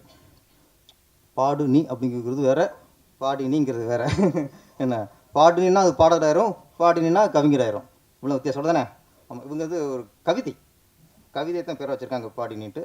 ஆமாம், இந்த மொத்த யூனிட்டும் இந்த படத்தின் வெற்றி மூலமாக மிகப்பெரிய இடத்தை அடைய வேண்டும். தொடர்ந்து செந்தில் வெற்றிவேலன் அவர்கள் தொடர்ந்து சாரி வெற்றி வந்துச்சு பாருங்க, அது பேர் சொல்லும்போது செந்திலும் போது வெற்றி வேலைங்கும் போது அங்கேயே வெற்றி ஆட்டோமேட்டிக்காக நான் பலவட்டம் சொல்லிட்டோம். வெற்றின்னு அது படிச்சிடும் சார். செந்தில் வேலன் வெற்றி வேலன் மிகப்பெரிய வெற்றியை கொடுக்கணும். அடுத்த படத்தில் எங்களை போல ஒரு பாடலை சேர்க்கும் ஒரு பாட்டை கொஞ்சம் அப்படி தூக்கி போடுங்க அப்படியா. நன்றி, வணக்கம். படம் மிகப்பெரிய வெற்றியுடைய வாழ்த்துக்கள். நன்றி. மேடையில் இருக்கிற பெரியவங்களுக்கும் மேடைக்கு முன்னால் இருக்கிற மிகப்பெரியவங்களுக்கும் என்னுடைய வணக்கம். நான் மீடியாவை சொன்னேங்க, மீடியா, டிவி, நீங்கள் தான் பெரியவங்க. ஒரு படத்தை ஆக்கிறதும் உங்கள் கையில் தான் இருக்குது, உருவாக்குறதும் உங்கள் கையில் தான் இருக்குது. நானும் என் குழந்தைகளும், இப்போ என் பேரன் கூட வந்திருக்கார், அவர் சொல்ல மறந்துட்டார், பேரரசு. என்னுடைய பேரனை சொல்ல மறந்துட்டு. இப்போது நிலவுக்கு என் மேல் என்னடி கோபம்னு ஒரு படம். இந்த அளவுக்கு காரணம் நீங்கள் தான். நீங்கள் மனசு வச்சதுனால தான் நாங்கள் திருப்பி இங்கே ஒரு மேடையை போட்டு இந்த இடத்துல நின்று நாங்கள் மீட்டிங் போட்டு பேசிக்கிட்டே இருப்பாங்க. எல்லோரும் எனக்கு தெரிஞ்சவங்களாக தான் இருப்பாங்க. சில பேருக்கு நான் தெரிஞ்சவனாக இருப்பேன். இதில் வந்து முதல்ல நான் இதில் நன்றி கடனும் செலுத்த வேண்டியது தயாரிப்பாளர்களுக்கு. செந்தில் வேலன் இல்லையா, செந்தில் வேலன். ஒரு தயாரிப்பாளர் போய் திடீர்னு டாக்டர் வேலை பார்த்துட முடியாது. ஒரு டாக்டர் வந்து படம் எடுத்திருக்கார், விட்டுருவோமா நம்ம? தயவு செஞ்சு ஒரு படத்தை இந்த அளவுக்கு இந்த அளவுக்கு கொண்டு வர்றதுக்கு இன்னும் படம் ரிலீஸ் ஆகலை. எவ்வளவு காயப்பட்டிருப்பாங்க, எவ்வளவு துன்பங்கள் அனுபவிச்சிருப்பாங்க. முகம் தெரியாதவங்களை வச்சுக்கிட்டு, முகம் தெரியாத இயக்குனர், முகம் தெரியாத தயாரிப்பாளர், எல்லா வசதிகளும் இருந்தாலே இன்றைக்கி கஷ்டம். எதுவுமே இல்லாமல் இந்த அளவுக்கு படத்தை எவ்வளவு இன்வெஸ்ட் பண்ணி எப்படி கொண்டு வந்தாங்க அப்படிங்கிறது அந்த கடவுளுக்கு தான் வெளிச்சம். அவங்களெல்லாம் நீங்கள் ஒரு 4 வார்த்தைகள் எங்களை பற்றியெல்லாம் எழுதாதீங்க. இந்த படத்தை பற்றி ஒரு 4 வார்த்தைகள் எழுதுனீங்கன்னா நல்லா, இல்லாட்டியும் நல்லா இருக்குன்னு எழுதுங்க. அதனால் ஒன்றும் உங்களுக்கு குறைஞ்சிட போகிறதில்ல. படம் நல்லா தான் இருக்குது. 3 சாங்ஸ் பார்த்தோம், ஒரு ட்ரைலர் பார்த்தோம். ரொம்ப அழகாக ஒரு இலக்கண பிழை இல்லாமல் இருக்குது. அதை நீங்கள் எழுதுறதுல ஒரு தவறும் கிடையாது. அவங்க நல்லா வரணும், வந்தால் திருப்பி நம்ம சந்திச்சுக்கிட்டே இருப்போம். இந்த சினிமாவில் சம்பாதிச்ச எவனுமே இதை எடுத்துக்கிட்டு வெளியே ஓடி போயிட முடியாது. அந்த டாக்டர் மறுபடியும் இங்கே தான் வருவார், இன்னொரு படமும் எடுப்பார். அது நானே டைரக்டராக இருந்தாலும் இருக்கலாம்ல, இருக்கலாம். அதனால் இதுக்கெல்லாம் உங்கள் சப்போர்ட் ரொம்ப தேவைப்படுது. நான் எவ்வளோ உங்களோட கலந்து வளர்ந்து வந்திருக்கேன் அப்படிங்கிறது நமக்குள்ளே இருக்கிற உறவுகள் சொல்லும். ஒரு தனித்தனி பேராக கூட என்னால் சொல்ல முடியும். இயக்குனர் ஒரு வார்த்தை சொன்னார், டைரக்டர் குணா சுப்பிரமணியம். குணாவே போதுமானதாக இருக்குது. சுப்பிரமணியம் குடும்ப கஷ்டம் இருந்தது அப்படின்னு சொன்னார். இது சினிமாவில் இருக்கிற ஒவ்வொருத்தனையுமே கோழையாக்குறது குடும்ப கஷ்டம்தான். அதாவது ஓட்டப்பந்தயத்தில் முதுகில் மூட்டையை கட்டிக்கிட்டு ஓடின மாதிரி சினிமாவில் இருக்கிறவன் குடும்பம் வச்சுருக்கிறது. ஏன்னா இதை நான் அனுபவிச்சவன். நான் சென்னைக்கு வரும்போது கிட்டத்தட்ட இந்த சினிமா இருக்கு இல்லைங்களா, இது ஒரு அபூர்வமான சக்தி இருக்குது இந்த சினிமாவுக்கு. தனக்கு வேண்டியவர்களை தானே தேர்ந்தெடுத்து கொள்கிறது. நீ எந்த மூலையில் போய் இருந்தாலும் உன்னை விடாது. தகுதி இல்லாத ஒருத்தனை நீ எவ்வளவு முயற்சி பண்ணாலும் உள்ள நுழைய விடாது. அதுதான் சினிமா. இதுக்கு நானே ஒரு உதாரணமாக நிற்கிறேங்க. ஐ திங்க் இது 1979 78 வருஷம்னு நினைக்கிறேன். நான் அசல் பட்டி கேட்டான். 200% நாட்டுப்புறத்தான். நான் இங்கே இருக்கிற நாகரிகங்கள் எதுவுமே தெரியாது. பஸ்ஸில் ஏறி மதுரையிலேருந்து சென்னைக்கு வரணும். அது சென்னைன்னா என்ன, சென்னையில் யார் இருக்கா, எங்கே வழி இருக்குது, ஒன்றும் தெரியாது. வந்து பார்த்தா திடீர்னு போர்டை பார்த்தாக்கா சென்னை சென்னை சென்னைன்னு போர்டு, கடையுடைய போர்டுகள் இருக்குது. சென்னை சென்னை தான் தெரியும், அதுக்கு பக்கத்தில் இருந்ததை பார்க்கல. சென்னை வந்துருச்சே அப்படின்னு சட்டுன்னு இறங்கிட்டேன் அவசரமாக. இந்த பஸ்ஸு போயிடுச்சு. அந்த கையில் இருந்த விலாசத்தை கொண்டு போய் ஒருத்தர்கிட்ட காமிச்சேன். ஐயா இந்த விலாசம் எங்கே இருக்குது? அவர் என்ன இப்படி ஒரு மாதிரியாக பார்த்தார், லூஸை பார்க்குற மாதிரி சிரித்தார். புச்சா என்னடா புச்சாங்கிற, எந்த ஒரு புச்சா, ஊருக்கு புதுசான்னு கேட்குறாரு. ஆமாங்க. அட பாவி, நீ போகிறது இன்னும் 20 கிலோமீட்டர் இருக்குது. நான் போக வேண்டியது வண்ணாரப்பேட்டை. நான் இறங்குனது தாம்பரத்தில். கையில் இருக்கிறது ஒரே ₹1 நாணயம் தான் இருக்குது. வேறு வழியில் அங்கேருந்து பஸ்ஸில் ஏறணும். பஸ்ஸுக்கு வண்ணாரப்பேட்டைக்கு 80 பைசாங்கிறான். மிச்சம் 20 நயா பைசா. இரவு 11 மணி.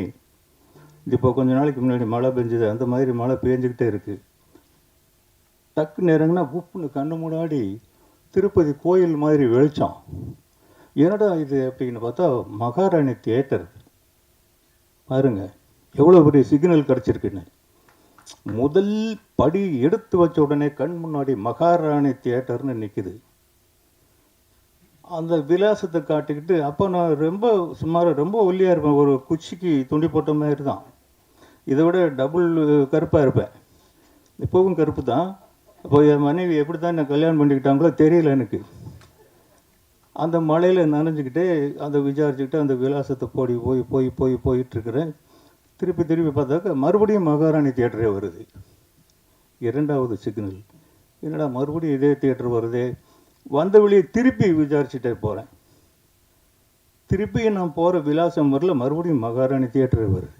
இப்படி 3-4 தடவை போனால் என்னுடைய ட்ராமாவை ஒரு ரிக்ஷாக்காரர் பார்த்துக்கிட்டே இருந்தார்.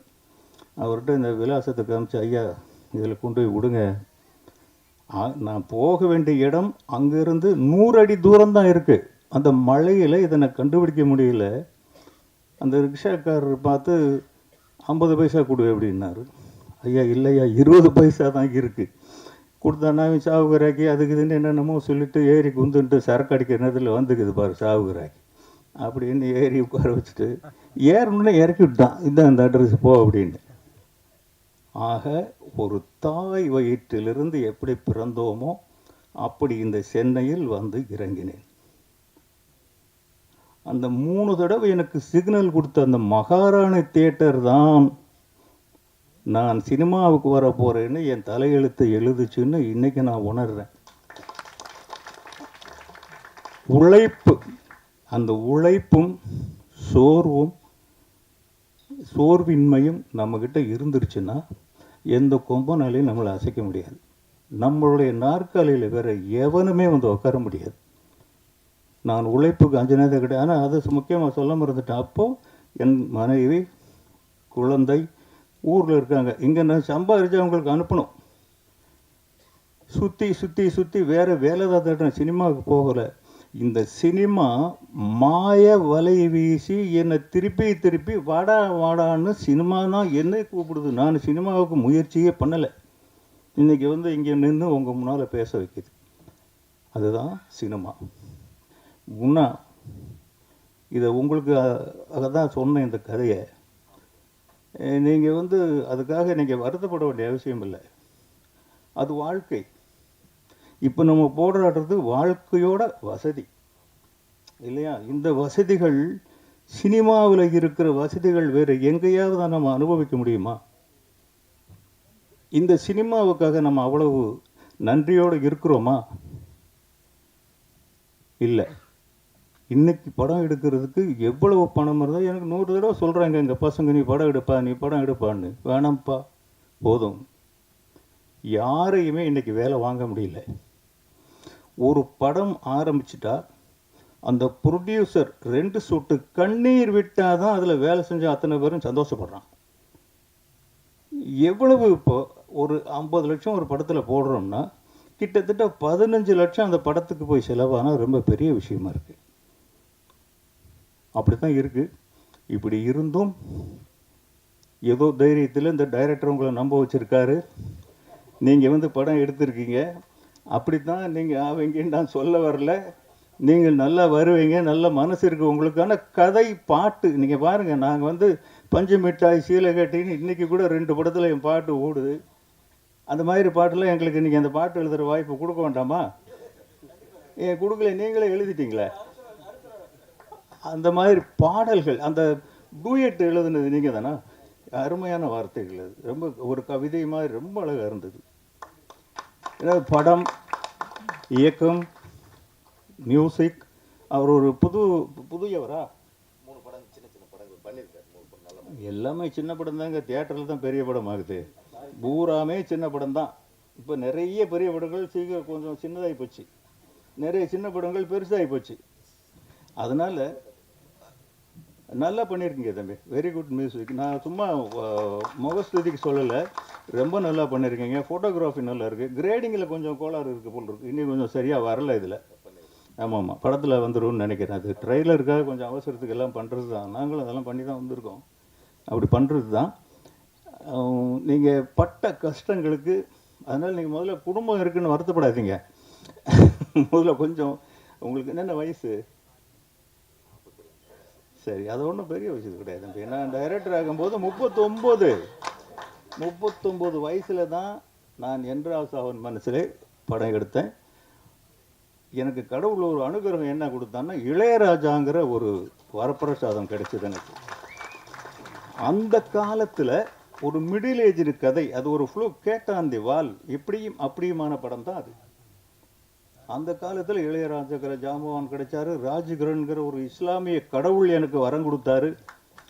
இதையெல்லாம் மீறி அந்த படம் ஜெயிச்சதுன்னா, அந்த படத்தை ரசிக்கிற ஆடியன்ஸ் அன்னைக்கு இருந்தாங்க.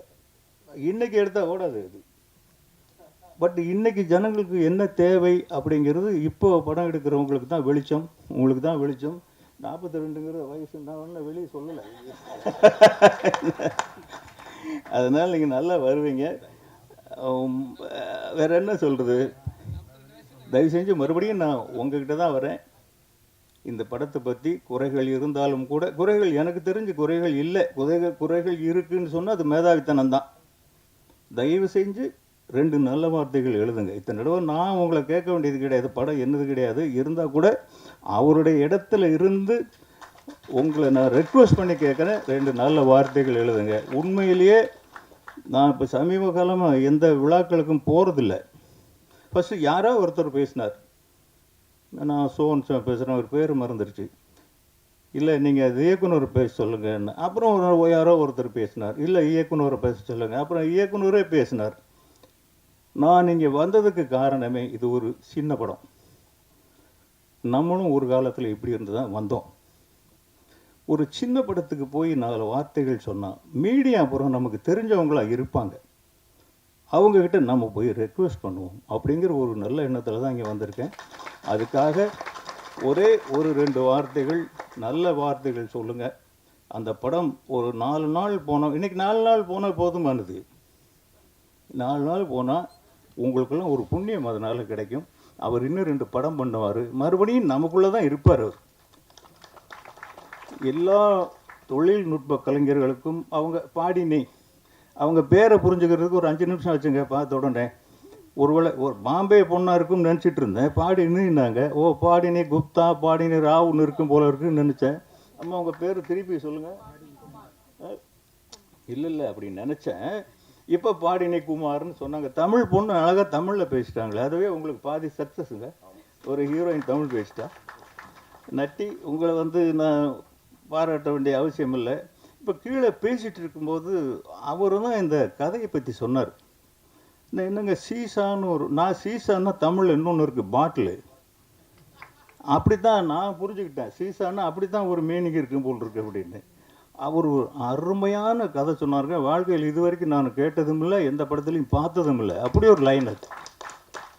ஒரு மருத்துவர் தன்னுடைய அனுபவங்களை, அதாவது தன்னுடைய அனுபவம்னு அவர் வாழ்க்கையில் பட்ட அனுபவம் இல்லை, சொசைட்டியில் சந்தித்த அனுபவங்களை கலெக்ட் பண்ணி இது பொதுமக்களுக்கு போய் சேரணும், பணம் சம்பாதிக்கணுங்கிறதுல அதுக்காக யாரும் பணம் கொடுக்காம படத்தை ரிலீஸ் பண்ண போகிறதில்ல.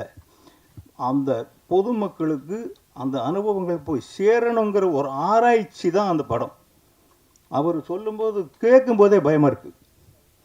அவர் படத்தில் இருந்து, ஆனால் ட்ரெய்லர்லேயும் அதில் அது தெரியல, படத்தில் தெரியும்னு நினைக்கிறேன். இங்கே வந்திருக்கிற எல்லாருக்கும் நன்றி, இதில் உழைச்ச எல்லாருக்குமே நன்றி. உங்களுக்கு வெற்றி பக்கத்துலேயே இருக்குது. நன்றி, வணக்கம். இந்த சீசா படத்தினை வெற்றி பெற வேண்டும் என வாழ்த்த வந்திருக்கிற மேடையில் இருக்கிற வல்லவர்களே, எதிரில் அமர்ந்திருக்கிற உள்ளத்தின் அடித்தளத்திலிருந்து ஆழ் மனதிலிருந்து வாழ்த்த வந்திருக்கிற நல்லவர்களே, உங்கள் அத்தனை பேருக்கும் என்னுடைய நன்றி கலந்த வாழ்த்தனையும் வணக்கத்தையும் தெரிவித்துக் கொள்கிறேன். டைரக்டர் குணா அவர்கள் நேற்று இரவு என்னை சந்தித்து அழைத்தார்கள். நான் வேறொரு வேலையாக இருந்து வர முடியாத சூழ்நிலை. நான் இவ்வளோ சொன்னேன், நான் எர்ணாவூர் பக்கம் இருக்கேன், அங்கேருந்து வர்றதுக்கு இல்லை எப்படியாவது வந்தாகணும்னாங்க. அன்பு கட்டளை, இயக்குனுடைய அந்த அன்பு கட்டளை ஏற்று சின்ன படம் பெரிய படமாக வேண்டும், நம்முடைய நல்ல உள்ளத்தாலே அதை வாழ்த்த வேண்டும். வைப்ரேஷன் வேறு ஒன்றும் இல்லை, நல்லவங்கெல்லாம் சேர்ந்து ஆழ் மனதிலிருந்து வாழ்த்துதல், இறைவனை வேண்டுதல், அது வெற்றிக்கு அறிகுறியாகும். அது அப்புறம் டைரக்டருடைய திறமை, ப்ரொடியூசருடைய அதிர்ஷ்டம். இதில் என்னென்னா, ப்ரொடியூசர் ஒரு மருத்துவர். அந்த மருத்துவர் வேலையை பார்க்காம கதை எழுதுறது, கவிதை எழுதுறது, அதையும் சேர்த்து பார்த்துருக்கார். அப்போது ஒரு பேஷண்ட்டு போகிறார், போகும்போது நல்ல மாதிரியாக பேசி பழகி, அப்போது டாக்டருடைய குணம் தெரியுது. எந்த பேஷண்ட் போனாலும் அவங்களோட மனசு விட்டு பேசி அவங்களுடைய பிரச்சனைகளை தெரிந்து முடிந்தால் உதவி பண்ணுறது, இல்லைன்னா நோய் தேய்க்கிறது. ஓ, மனநல மருத்துவரா? ரொம்ப மகிழ்ச்சி. அதான் உங்கள் மனம் நலமடைய அவர் வாழ்த்திருக்கிறார். இன்றைக்கி இந்த உலகத்தில் எவ்வளோ பார்க்குறோம், நண்பர்களையோ நம்பியவர்களையோ துரோகம் செய்து மோசம் செய்து தான் பார்த்துருக்கிறோம். ஆனால் நோய் தீர்க்க போனவரை அவர் குறையறிந்து நோயையும் தீர்த்து அவர் வாழ்க்கையிலுடைய அந்த கஷ்டத்தையும் போக்குவதற்கு, அவருடைய எண்ணத்தை நிறைவேற்றுவதற்கு ஒரு பட தயாரிப்பாளரானது உலக அதிசயம். அது அந்த நல்ல மனம் வாழ்க. செந்தில்நாதன் நாடு போற்ற வாழ்க. சீசா எப்படி வித்தியாசம்னா, பொருளாதாரத்தில் உயர்ந்தவங்க உயர இருப்பாங்க, தாழ்ந்தவங்க கீழே இருப்பாங்க. வெயிட் அதிகமாக இருக்கவன் கீழே இருப்பாங்க, வெயிட்டு குறைவாக இருக்கவன் மேலே இருப்பாங்க.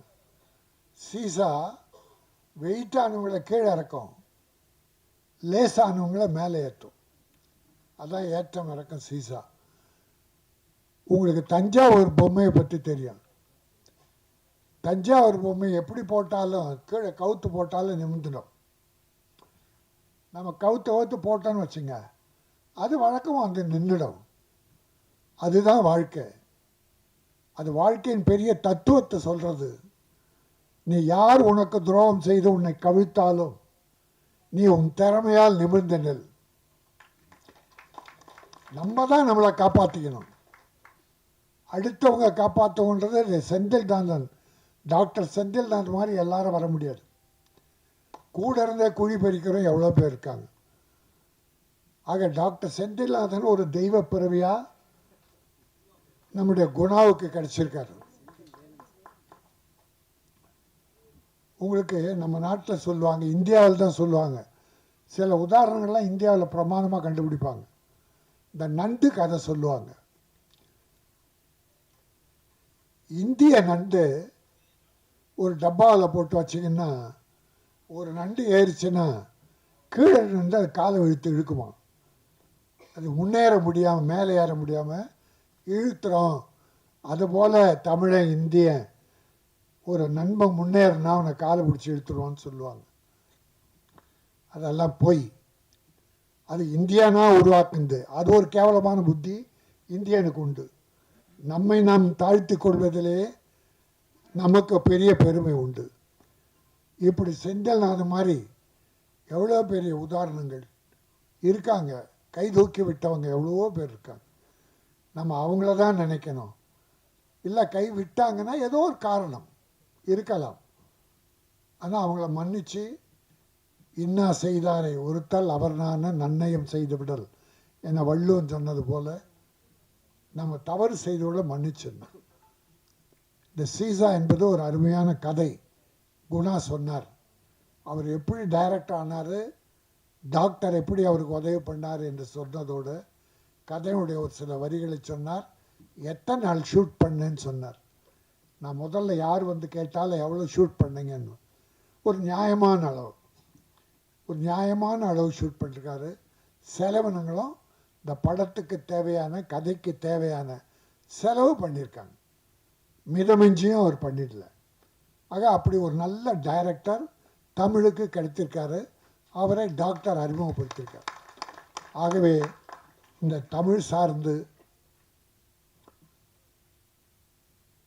ஒரு சின்ன ஒரு தமாஷா ஒன்று மட்டும் சொல்லிட்டு முடிச்சுக்கிறேன். ஒரு இந்தியன், ஒரு அமெரிக்கன், ஒரு ஜப்பான், இந்த 3 பேரும் ஒரு விமானத்தில் போகிறாங்க. விமானத்தில் மற்றவங்களும் இருக்கிறாங்க. விமானம் தாங்காமல் தடுத்தம் ஆடுது. இப்போ யாராவது ஒருத்தர் குதிச்சா இந்த விமானத்தை காப்பாற்றலாம் அப்படின்போது 3 பேர் கடவுளை வேண்டிக்கிறாங்க. கடவுளே, என் இந்தியாவை காப்பாற்று. அமெரிக்கன், என் அமெரிக்காவை காப்பாற்று. ஜப்பான்காரன், ஜப்பானை காப்பாற்றுன்னு கடவுளை வேண்டிக்கிறான். ஜப்பான்காரன் கடவுளை வேண்டிக்கிறான், கடவுள் ஆசீர்வதிக்கிறார். அமெரிக்காக்காரன் கடவுளை வேண்டிக்கிறான், ஆசீர்வதிக்கிறார். இந்தியாக்காரன் கடவுளை வேண்டும் போது கடவுளே அழறார். கடவுள் ஓன்னு அழறார். என்னன்னா இந்தியாவை காப்பாற்ற இந்தியனே இல்லை. சரியா, இந்தியாவிலே ஆட்கள் இல்லை. ஆக எல்லாரும் சேர்ந்தாலும் இந்தியாவை காப்பாற்றுறது கஷ்டம் அப்படின்னு ஒரு உதாரணம் சொல்லுவாங்க. அதெல்லாம் பொய். அப்படிப்பட்ட உதாரணங்களை சூது மனம் படைத்தவர்கள், குறைபாடு மனம் படைத்தவர்கள் தான் சொல்லுவாங்க. எல்லாருமே பாசிட்டிவா நான் வளரணும், நீ வளரணும், நாடு வளரணும், எல்லாரும் வளரணும் என்கிற எண்ணம் யாருக்கெல்லாம் இருக்கிறதோ அவர்கள் மனம் தூய்மையாக இருக்கும். நம்முடைய விவேகானந்தார் ஒரு உதாரணம் சொல்லுவார். மனிதனே, உன் மனம் குப்பை தொட்டி அல்ல. அந்த குப்பை தொட்டியாக நினைத்து நீ கண்டதை உள்ளே போட்டுக் கொள்ளாதே. பொய், அழுக்காறு, துரோகம், பிறரை வாழ வைக்க, பிறரை அழிக்க வேண்டும் என்ற எண்ணம் போன்ற குப்பைகளை உன் மனதில் போட்டுக் கொள்ளாதே. மனம் ஒரு தங்க பீரோ. அந்த பீரோவில் என்ன வைப்போம்? தொடப்பக்கட்டை, செருப்பு, இதெல்லாம் யாருன்னா ஒரு பீரோவில் வைப்பாங்களா? அதை தூக்கி வெளியே போடுவாங்க. ஆனால் உன் மனம் ஒரு தங்க பீரோ. அதை நல்லவைகளை வை, பிறர் வாழ வேண்டும் என்கிற வள்ளல் தன்மையை வை. நீ சுத்தமாக இரு, தூய்மையாக இரு, மக்கள் எல்லோரும் உன்னை வாழ்த்துவார்கள் நீ மக்களை வாழ்த்து, பிறரை வாழ்த்துவதாலே நீ வாழலாம் என்பதாலே இந்த சின்ன படத்தை பெரிய படமாக வேண்டும் என்று இறைவன் அருள் வேண்டி வந்திருக்கிறேன். சீசா என்கிற இந்த படம் நல்ல மனம் கொண்ட மருத்துவரால் இன்றைக்கு இது ஆரம்பிக்கப்பட்டது. ஒரு புதிய இயக்குனரை உருவாக்கி இருக்கிறார். இயக்குனரும் வாழ வேண்டும், தயாரிப்பாளர் வாழ வேண்டும். தயாரிப்பாளர் திரும்பி பணம் வந்தால் அடுத்து படம் எடுப்பார். தொழிலாளர்கள் வாழ்வார்கள், தொழில்நுட்ப கலைஞர்கள் வருவார்கள், கலைஞர்கள் வருவார்கள். ஆகவே இந்த சீசா முதலீடு செய்த நமது மருத்துவர் ஐயா வாழ்க, வெற்றி பெறுக, இயக்குனர் வாழ்க, தொழில்நுட்ப கலைஞர்கள் அத்தனை பேரும் வாழ்க. நன்றி, வணக்கம். ஸோ அடுத்தபடியாக நான் யாரை பேச கூப்பிடுமா, அதாவது அவர் மனநல மருத்துவர்னு சொல்லிட்டாங்க. இப்போ அவரோட மனநிலைமை எப்படி இருக்குன்னே புரியல. ஏன்னா எல்லாருமே வந்து ஒரு பாட்டு எழுதுந்து குத்தமா அப்படின்ற அளவுக்கு அவர் யோசிக்க வச்சிருக்கான்னு நினைக்கிறேன். So I would like to call upon producer doctor K Senthil Velan அவர்கள் to share few words please. அனைவருக்கும் என் இனிய மாலை வணக்கம். நான் சீக்கிரமாக பேசி முடிச்சிடுவேன். இதில் நான் ஃபஸ்ட்டு சில விஷயங்கள் நான் உங்களுக்கு தெரியப்படுத்தணும். நான் இந்த ஃபீல்டுக்கு புதுசு. இன்ஃபேக்ட் சொல்லப்போனால் எனக்கு சினிமாவுக்கும் ரொம்ப தூரம். எங்கள் அப்பா சினிமாவுக்கு டெட் அகெயின்ஸ்ட்டு. நான் 12வது வரைக்கும் மொத்தமாகவே 4 சினிமா தான் பார்த்துருக்கேன். சினிமாவும் தெரியாது, எனக்கு ஒன்றும் தெரியாது. பட் காலேஜ் போனதுக்கு அப்புறமேல் கொஞ்சம் இன்ட்ரெஸ்ட் வந்து பார்த்தேன். பட்டு நம்ம டைரக்டர் சார் சொன்ன மாதிரி, நம்ம ராஜன் சார் சொன்ன மாதிரி, கஸ்தூரி ராஜா சொன்ன மாதிரி, எல்லா பேஷண்ட்ஸு அவங்களுடைய விஷயங்கள் அனைத்தையுமே நான் ஒரு ஒரு ஒரு கலை கண்ணோடு தான் பார்ப்பேன். அது ஒரு பெரிய பிரச்சனையாகவே நான் எடுத்துக்கிறது இல்லை. ரொம்ப அவங்களுக்கு நெருக்கமாக போய் தான் என்னுடைய ட்ரீட்மெண்ட் எல்லாம் பண்ணுவேன். கிட்டத்தட்ட ஒரு 15,000 ஃபேமிலி என்னுடைய கேரில் இருக்காங்க. நான் ஒரு 30 பெட்டட் ஹாஸ்பிட்டல் வச்சுருக்கேன். காலையில் 9 மணிக்கு போனோன்னா நைட்டு 12 மணி ஆகும். மத்தியானம் 20 நிமிஷம் எனக்கு சாப்பிட்றதுக்கு டைமு. சில நாளைக்கு அதுவுமே பேஷண்ட்டு முன்னாடி இருக்கும்போதே உட்காந்தே சாப்பிடுவேன், பேஷண்ட்டு பார்த்துக்கிட்டே சாப்பிடுவேன், கேப் இருக்காது. இதில் இந்த வேலை, சினிமா வேலையில் எல்லாமே, இதில் எடிட்டிங்லேருந்து மியூசிக்லேருந்து எல்லாத்துலேயும் என்னுடைய பங்களிப்பு இருக்குது. நைட்டு 12 மணிலேருந்து விடிகாலில் 3:30-4 மணி வரைக்கும் தான் இந்த வேலையெல்லாம். இந்த ஒரு வருஷமாக இப்படி தான் போயிட்டுருக்கு. என் ஒய்ஃப் வந்து ஜனவரி 3ஆம் தேதி எப்போ வருங்க, அதோடையாவது நீங்கள் பழைய ஆள் ஆகிட்டிங்கன்னா பரவாயில்ல அப்படின்னு கதறிக்கிட்டு இருக்கிறாங்க. இதில் இந்த சினிமாவில் நான் வந்ததில் ஃபஸ்ட்டு தெரிஞ்சுக்கிட்டது, பொதுவாக நம்மெல்லாம் நினைக்கிற மாதிரி இது ஒரு ஜாலியான தொழிலே அல்ல. இவங்க படுற கஷ்டமும் இவங்க பண்ணுற வேலையும் கொத்தனார் சித்தாலை விட மோசங்க. காலையிலங்க கொடுமை. நான் பார்த்து ஸ்டன் ஆகிட்டேன். 4 மணிக்கு எந்திரிக்கிறாங்க, 5:30 மணிக்கு குளிச்சு ஒரு வண்டியை பிடிக்கிறாங்க, 6 மணிக்கு ஸ்பாட்டில் போய் நிற்கிறாங்க. அதுவும் அந்த லைட் மேனு, அந்த மாதிரி டெக்னிக்கல் அசிஸ்டன்ஸ் எல்லாம் அவங்க அந்த வெயிட்டை தூக்கிட்டு ஓடுறது ஒடியாறது. 1 மணி நேரம் ஷூட்டிங்கு 25,000-30,000 செலவாகுங்க. கொஞ்சம் கேப் ஆனால் முடியாது. அப்படியே மனுஷங்களாம் மிஷினான்னு தெரியாது, அப்படி வேலை பார்ப்பாங்க. ஆனால் ஒன்று என்னென்னா, நமக்கு எல்லாம் அதெல்லாம் எதுவுமே தெரியறதில்ல. நம்ம சினிமானா ஒரே கூத்து, ஒரே ஜாலி போல் இருக்கு. சத்தியமாக கிடையாது. ஒரு கதை டிஸ்கஷனில் செத்து சுண்ணாம்பு போக வேண்டியதாக இருக்குது. 6 மாதம் கதை டிஸ்கஷன் பண்ணியிருக்கிறோம். அவ்வளவு கஷ்டம். ஒரு ஒரு ஒரு லைன் எடுத்தோம்னா, சார் இது 93ல் வந்த படத்தில் இந்த லைன் இந்த மாதிரி இருக்குது சார், அது அங்கே ரிசம்பிளன்ஸ் வருது சார், இங்கே இடிக்குது சார், சார் முன்னாடி லாஜிக் வரல சார், பின்னாடி போகல சார். அவ்வளோ டிஃபிகல்ட். ஒரு படம் வந்து நீங்கள் வந்து ஒரு ஸ்க்ரீன் பிளே, ஒரு ஸ்டோரியை முதல்ல ரெடி பண்ணி ஒரு ஸ்க்ரீன் பிளே எல்லாம் எடுத்து அப்படியெல்லாம் பார்க்கும்போது நம்ம கஸ்தூரி ராஜா சார், பேரரசு சார்லாம் எப்படி தான் இத்தனை படம் எடுத்தாங்கன்னே தெரியல. புள்ள பெக்கிறதுக்குள்ளே வயிறு வெடிச்சிட மாட்டுறதுக்கு. இதில் இவங்க பாட்டுக்கு 10-15 பிள்ளைய பெற்று விட்டுருக்காங்க. எப்படி விட்டாங்கன்னே தெரியல. ஒருவேளை தடவை பெற்றதுக்கப்புறம் அப்படியே கொஞ்சம் ரிலாக்ஸ் ஆகிட மாட்டேன் தெரியுது. அடுத்தாலும் ஈஸியாக வந்துடும் போல இருக்குது. ரொம்ப கஷ்டமான வேலை. அடுத்தது நான் எப்படி இந்த ஃபீல்டுக்குள்ளே வந்தேன்னு நான் உங்களுக்கு சொல்கிறேன்னா, குணா எனக்கு பேஷண்ட்டாக வந்தார். அவர் குடிபோதைக்கு அடிமையாகி ஒரு குட்டிச்சுவரான பொசிஷனில் என்கிட்ட வந்தார். அதாவது முடிய போகுது லைஃப், அந்த கண்டிஷனில் வர்றார். அப்போ வரும்போது அவர் டோட்டலி நான் கோஆப்ரேட்டிவ், யார் சொல்கிறது கேட்க மாட்டார். டோட்டலாக அவருடைய வாழ்க்கையில் என்ன ஆயிடுச்சுன்னா, 8 வயசில் பிடிச்ச அந்த சினிமா பைத்தியத்தில் அவரால் இதில் ஒன்றுமே பண்ண முடியல. அலைஞ்சு திரிஞ்சு நொந்து நூலாக போய் லைஃப்பில் தோத்தாச்சு. தோத்ததுக்கப்புறம் கடைசியாக என்ன பண்ணுறதுனே தெரியல. மனசு வேறு எதையுமே செய்ய முடியல. அப்போ என்ன ஆகிட்டார், டோட்டலாக நாஸ்தி. அவர் அட்மிட் பண்ணி நான் கொஞ்சம் கவுன்சில் பண்ணும்போது முதல்ல வாழ்க்கையில் இன்னொரு ஆள் சொல்கிறது அப்போ தான் குணா கேட்குறாரு. அப்போ சொன்னார், உங்களுக்கு ஏதோ ஒரு பவர் இருக்குது சார், இது வரைக்கும் நான் வாழ்க்கையில் யார் சொல்லியும் கேட்டதில்லை, ஆனால் நீங்கள் சொல்கிறத நான் கேட்குறேன், என்கிட்ட ஒரு மாற்றம் வருது, இதை நீங்கள் இந்த சின்ன இடத்துல உட்காந்து செய்கிறீங்க, இதை வெளியில் கொண்டு வரணும் சார் அப்படின்னு சொல்லி என்னை ரொம்ப ஃபோர்ஸ் பண்ணி 2015 குடிபோதைக்கு அடிமையானவங்களுக்காக ஒரு 12 மணி நேரம் ஒரு சிடி, நாங்கள் கவுன்சிலிங் சிடி வெளியிட்டோம், விடியலை தேடி அப்படின்னு சொல்லி. அப்போ ஷூட் பண்ணும்போது அது சும்மா ஒரு கவுன்சிலிங் டிவிடி, அதுக்கு லொக்கேஷன் பார்ப்பாரு, பேக்ரவுண்ட் மியூசிக் போடுவார், எனக்கு ஏதோ மேக்கப் போடுவார், இப்படி உட்காருங்க அப்படி உட்காருங்க, ஐயோ என்னையா பண்ணிருக்க நீ அப்படின்னு. அது பார்த்தா பிரமாதமாக வந்துச்சு அந்த சிடி. நானே அசந்துட்டேன், இது என்னடா அது இப்படிலாம் இருக்குது அப்படின்னு. அது இன்னைக்கு இருக்கிற தமிழ்நாட்டில் இருக்கிற கிட்டத்தட்ட 150 டி அடிக்ஷன் சென்டரில் அந்த சிடியை வச்சு தான் வண்டி ஓடிட்டுருக்கு, கவுன்சிலிங் நடந்துட்டுருக்கு. அது அவ்வளோ பெரிய பேருக்கு போய் சேர்ந்துச்சு. ஆனால் அது ஒரு டார்கெட் ஆடியன்ஸ், அதாவது வந்து ஆல்கஹால் அடிக்ஷன் இருக்கிறவங்களுக்கு. அப்போ ஒரு ஷார்ட் ஃபிலிம் ஒன்று பண்ணோம். அந்த ஃபிலிம் பண்ணும்போது தான் எனக்குள்ளே இருக்கிற திறமை எனக்கு தெரிஞ்சது, என்கிட்ட திறமை இருக்குதுங்கிறது அவருக்கு தெரிஞ்சுது. அவர்கிட்ட எப்படி திறமை இருக்குன்னு நான் தெரிஞ்சுக்கிட்டேன்னா, ஃபஸ்ட் டைம் அவர் என்கிட்ட ட்ரீட்மெண்ட் எடுத்துகிட்டு போய் நல்லானதுக்கப்புறமேல ஒரு பென்சில் டிராயிங் எனக்கு போட்டு கொடுத்தாரு. என் ரூமில் என்ன இருக்குது அது அங்கேயே இருக்கான்னு வரும்போதெல்லாம் செக் பண்ணிக்குவார், மாற்றிட்டேன்னா இல்லையான்ட்டு. அவ்வளோ பிரமாதம். அவங்களை யாரை பார்த்தாலும் ஒரு 2 hours 3 hours அப்படியே நேரில் பார்த்து பென்சில் டிராயிங் போட்டு கொடுத்துருவார். அருமையாக கவிதை எழுதுவார். ஃபென்டாஸ்டிக் ஷார்ட் ஃபிலிம்ஸ் எடுத்திருக்காரு. எதையுமே ரொம்ப ஹார்டாக சொல்ல மாட்டார்.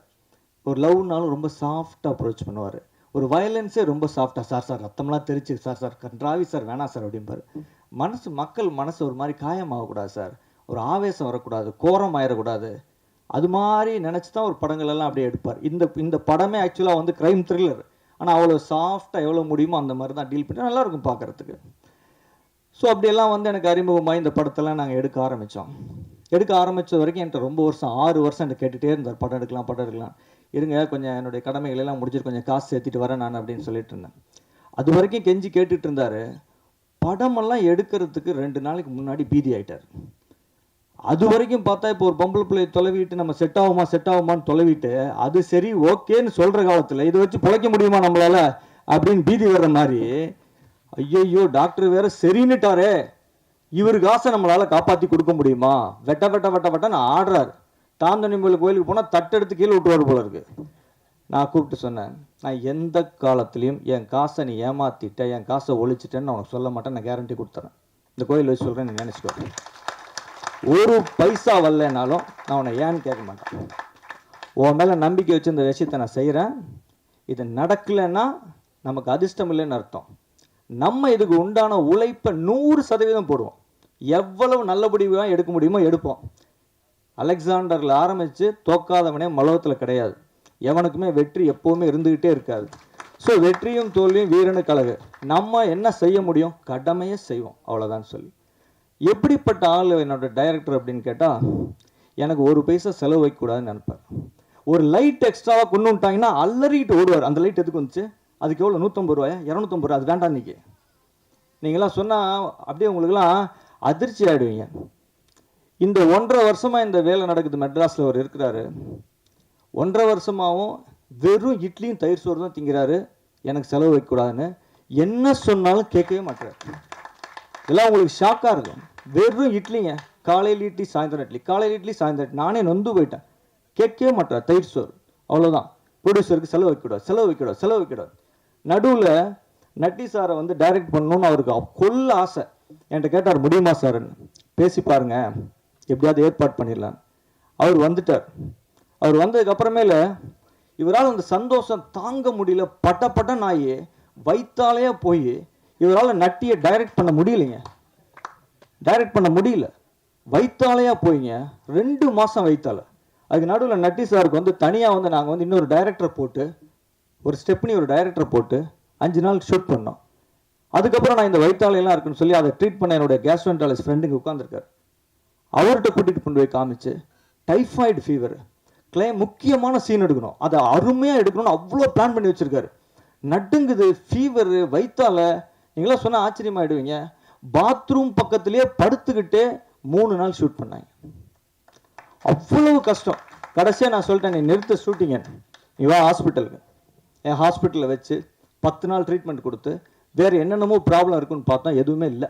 எல்லாத்தையும் செட்ரேட் பண்ணிட்டு கடைசியில் அது பயந்தான் குணா அப்படின்னு சொல்லிட்டு திரும்ப வைத்தியம் பண்ணி சரி பண்ணி திருப்பி கொண்டாந்து விட்டுரும். ஸோ அந்த அளவுக்கு இவரெல்லாம் எப்படின்னு கேட்டிங்கன்னா சினிமாவுக்காகவே சாகுவாருங்க. அவ்வளோதாங்க. 5 பைசா வேண்டியது இல்லைங்க. குணான்னு ஒருத்தன் டைரக்டர் ஆகணும் அப்படின்னு 4 பேர் சொல்லணும், ஒரு படத்தை எடுத்து இந்த ஜனங்களுக்கு போட்டு காமிச்சிடணும், அதை தவிர வேற எந்த ஆசையும் இல்லை, எதுவுமே கிடையாது. எனக்கும் இந்த சமுதாயத்திலிருந்து நான் மேலே வந்திருக்கேன். எத்தனையோ ஜனங்களுடைய உழைப்பில் தான் நான் கவர்மெண்ட் மெடிக்கல் காலேஜில் படித்தேன், செலவெல்லாம் படித்தேன், MBBS படித்தேன், MD படித்தேன், நீ நல்ல பொசிஷனில் இருக்கேன். என் தாத்தா ஒரு சுதந்திர போராட்ட தியாகி. நம்மளை உருவாக்குன இந்த சொசைட்டிக்கு எதையாவது திருப்பி செய்ய முடியுமா? இது ஒரு பவர்ஃபுல் மீடியா. அவ்வளோதான். எங்கள் 2 பேருக்கும் ஆசையே அவ்வளோதாங்க. நாங்கள் ஒரு சின்ன வீடு கட்டியிருக்கோம், அவ்வளோதான் எங்களுடைய பட்ஜெட்டுக்கு. அது ஒரு அழகான வீடு, காக்கைக்கும் தன் குஞ்சு பொன் குஞ்சு. அந்த லெவலில் எங்களுடைய பட்ஜெட்டுக்கு எவ்வளவு சிறப்பான ஒரு படத்தை கொடுக்க முடியுமோ அவ்வளோ சிறப்பான படத்தை கொடுத்துருக்கோம். உங்களுடைய ஆதரவை வேண்டி நிற்கிறோம். அதுக்கடுத்தது இந்த படத்தினுடைய டெக்னிக்கல் டீம், நடித்தவங்க எல்லாத்தையும் பற்றி சொல்லணும். நட்டி சார் அவருடைய நடிப்பை பற்றி உங்கள் யாருக்குன்னா சொல்ல வேண்டியதில்லை. அவர் ஒரு ப்ரொடியூசர்ஸ் ஹீரோ. அப்படின்னா என்னென்னா, எந்த சிக்கல், எந்த பிரச்சனை, செலவு ஒன்றும் வைக்க மாட்டாருங்க. கேரவனே கிடையாதுங்க, கேரவன் கிடையாதுங்க. நடு ரோட்டில் அவர் வாட்டுக்கு ஒரு பிளாஸ்டிக் சேரை போட்டு உட்காந்து டீ குடிச்சிட்டு இருப்பாருங்க, அவ்வளோதாங்க. எந்த நமக்கு செலவு வைக்க மாட்டார். அதே மாதிரி அவருடைய ஷெட்யூல்லாம் பர்ஃபெக்டாக பக்காவாக 10 நாள் ஷூட்டிங், 1.5 நாள் பேட்ச் ஒர்க்கு, 10-11 க்ளீன் டன், அவ்வளோதான். அவ்வளோ பர்ஃபெக்டாக நீட்டாக. அவங்க சொன்னாங்க யாரை நம்பி வந்தாங்க அப்படின்னு.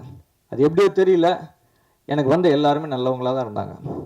ஸோ வந்து என்ன அப்படின்னு கேட்டால், இதில் மோசமானவங்க இருக்கலாம், அது வேறு விஷயம். ஆனால் அதெல்லாம் சினிமா எடுத்து நம்ம முடிச்சதுக்கு அப்புறமேல் தான் இந்த மாதிரி நிறைய ஆட்கள் வர்றாங்க. அவங்க தான் பிரச்சனையாக இருக்காங்க. சினிமாவில் இருக்கிற வரைக்கும் யாரும் எந்த பிரச்சனையும் இல்லை.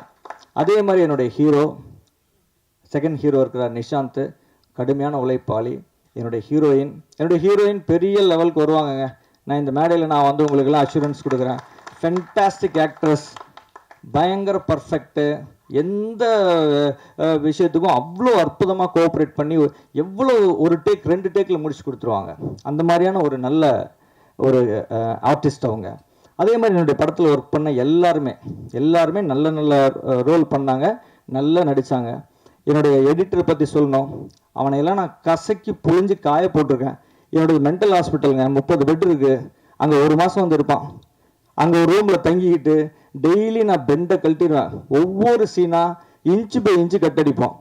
சார் இப்படி வச்சா நல்லா இருக்காது சார், வெய்யா எனக்கு இதான் பிடிச்சிருக்கு சார், இது வச்சா டெக்னிக்கலாக இது ரைட், இந்த ஆக்சிஸ் அந்த கதையெல்லாம் என்கிட்ட சொல்லாத, இந்த சீன் எனக்கு பிடிச்சிருக்கு, நான் சாதாரண ஆள், எனக்கு பிடிச்சிருக்குன்னா எல்லாருக்கும் பிடிக்கும், நீ டெக்னிக்கலாகவே பேசிகிட்டு இருக்காத. இப்படியே உட்காந்து பண்ணின கஷ்டம் அவனை கொஞ்சம் நஞ்சம் கிடையாது. அதே மாதிரி என்னுடைய மியூசிக் டைரக்டர் நீங்கள் பார்த்துருப்பீங்க, உங்கள் எல்லாத்தையும் மியூசிக் பிடிச்சிருக்குன்னு நினைக்கிறேன். நல்ல மியூசிக் டைரக்டரு. ஆனால் என்னென்னா, தீபாவளிக்கு பேண்ட்டு கொடுத்தீங்கன்னா பொங்கல் கொடுப்பான். அது ஒன்று தான் பிரச்சனை. அவன் தீபாவளி பேண்ட்டை தீபாவளிக்கே கொடுத்துட்டான்னா ரொம்ப பெரிய ஹைட்டுக்கு போயிடுவான். அதனால் இந்த மேடையில் நான் எல்லாருக்கும் முன்னாடி நான் சரணுக்கு வைக்கிற வேண்டுகோள் என்னென்னா, எப்போ பேண்ட்டு கேட்குறாங்களோ அப்போ பேண்ட்டை கொடுத்துரு. நீ நல்ல டெய்லர்னு எங்களுக்கு தெரியும், பட் தீபாவளி பேண்ட்டை தீபாவளி அன்னைக்கு காலையில் தான் துணி எங்கே இருக்குன்னு தொலைகிட்டு இருப்பான். அது ஒன்று தான் பிரச்சனை. மற்றபடி ஒரு ஃபென்டாஸ்டிக் மியூசிஷியன். அது வந்து எப்படின்னு கேட்டிங்கன்னா, நான் இப்போ கம்பேர் பண்ணுறது உங்களுக்கு ஒரு அதிகமாக கூட தெரியலாம். ஒரு எம்எஸ்வியோட கம்பேர் பண்ணலாம். எம்எஸ்வி பட்டத்திராணி பாட்டு பார்த்து கேட்டிருப்பீங்க. 96 இன்ஸ்ட்ருமெண்ட் யூஸ் பண்ணியிருப்பார். பட்டத்திராணி பாட்டுன்னு ஒரு பாட்டு இருக்கு இல்லையா, அதில் அது மாதிரி எங்கே கேப் கிடைக்குதோ ஒரு இன்ஸ்ட்ருமெண்ட்டை தட்டுவான், உள்ள விட்டுட்டே இருப்பான். அவனுக்கு வந்து அந்த கொஞ்சமே பத்தாது. நான் சொல்லேன் நல்லா இருக்கு உடியா அப்படின்னா, நைட்டு ஒரு ஒர்க் பண்ணி அனுப்புகிறேன் சார் அப்படின்னு ஒரு 3 இன்ஸ்ட்ருமெண்ட் எல்லாம் விட்டுருவான். கேப் கிடைக்கிற இடத்துல இதெல்லாம் வந்து இயர் கேண்டி சார், காதில் கேட்க நல்லா இருக்கு சார் அப்படின்னு. அது மாதிரி ரொம்ப நல்லா பண்ணணும்னு நினைக்கிறாள், நல்லா வருவார் லைஃப்பில். ஸோ என்னுடைய டீம் எல்லாருமே திருப்பி இவங்களோட சேர்ந்து நான் 6 கதை வச்சுருக்கேன். அந்த 6 கதையுமே இன்ட்ரெஸ்டிங்காக இருக்கும். அதில் நட்டி சாருக்காக இன்னொரு கதை வச்சுருக்கோம், அதை நான் சொல்லியிருக்கேன் சார்கிட்டையும். அது ரொம்ப ஒரு எமோஷ்னலான ஒரு கதை இருக்குது. அது அவர் பண்ணால் ஃபென்டாஸ்டிக்காக இருக்கும் அப்படின்னு நாங்கள் யோசிச்சு வச்சுருக்கோம். இந்த 6 கதையும் நான் பண்ணுவேன். அது இந்த மேடையில் நான் சொல்கிறேன், நான் கண்டிப்பாக பண்ணுவேன். இதில் வெற்றி தோல்வியை பார்த்து நானோ என் டைரக்டரோ பயப்பட போகிறதில்ல. நீங்கள் நல்ல படமாக இருக்கிற பட்சத்தில் நீங்கள் எங்களை பாராட்டி எழுதுங்க என்று உங்களை எல்லாம் கேட்டு விடைபெறுகிறேன். நன்றி, வணக்கம். தேங்க்யூ ஸோ மச் தீபாடா. தேங்க்யூ. தேங்க்யூ. ஆதேஷ் பாலா அடிக்கடி வந்துடுறாங்க எல்லாரும். அவர் வேறு ஓவர்லேப்பில் நின்றுருக்காரு. ரொம்ப அருமையான ஒரு ஆர்டிஸ்ட்டுங்க. ஸோ அடுத்தபடியாக எஸ் எல்லாருமே சொன்ன மாதிரி ஒரு நல்ல மனிதரை தாண்டி I think one of the finest actor அப்படின்னு தான் சொல்லணும். I usually call him as Natty sir. Please வாங்க ஒரு சில வார்த்தைகள்.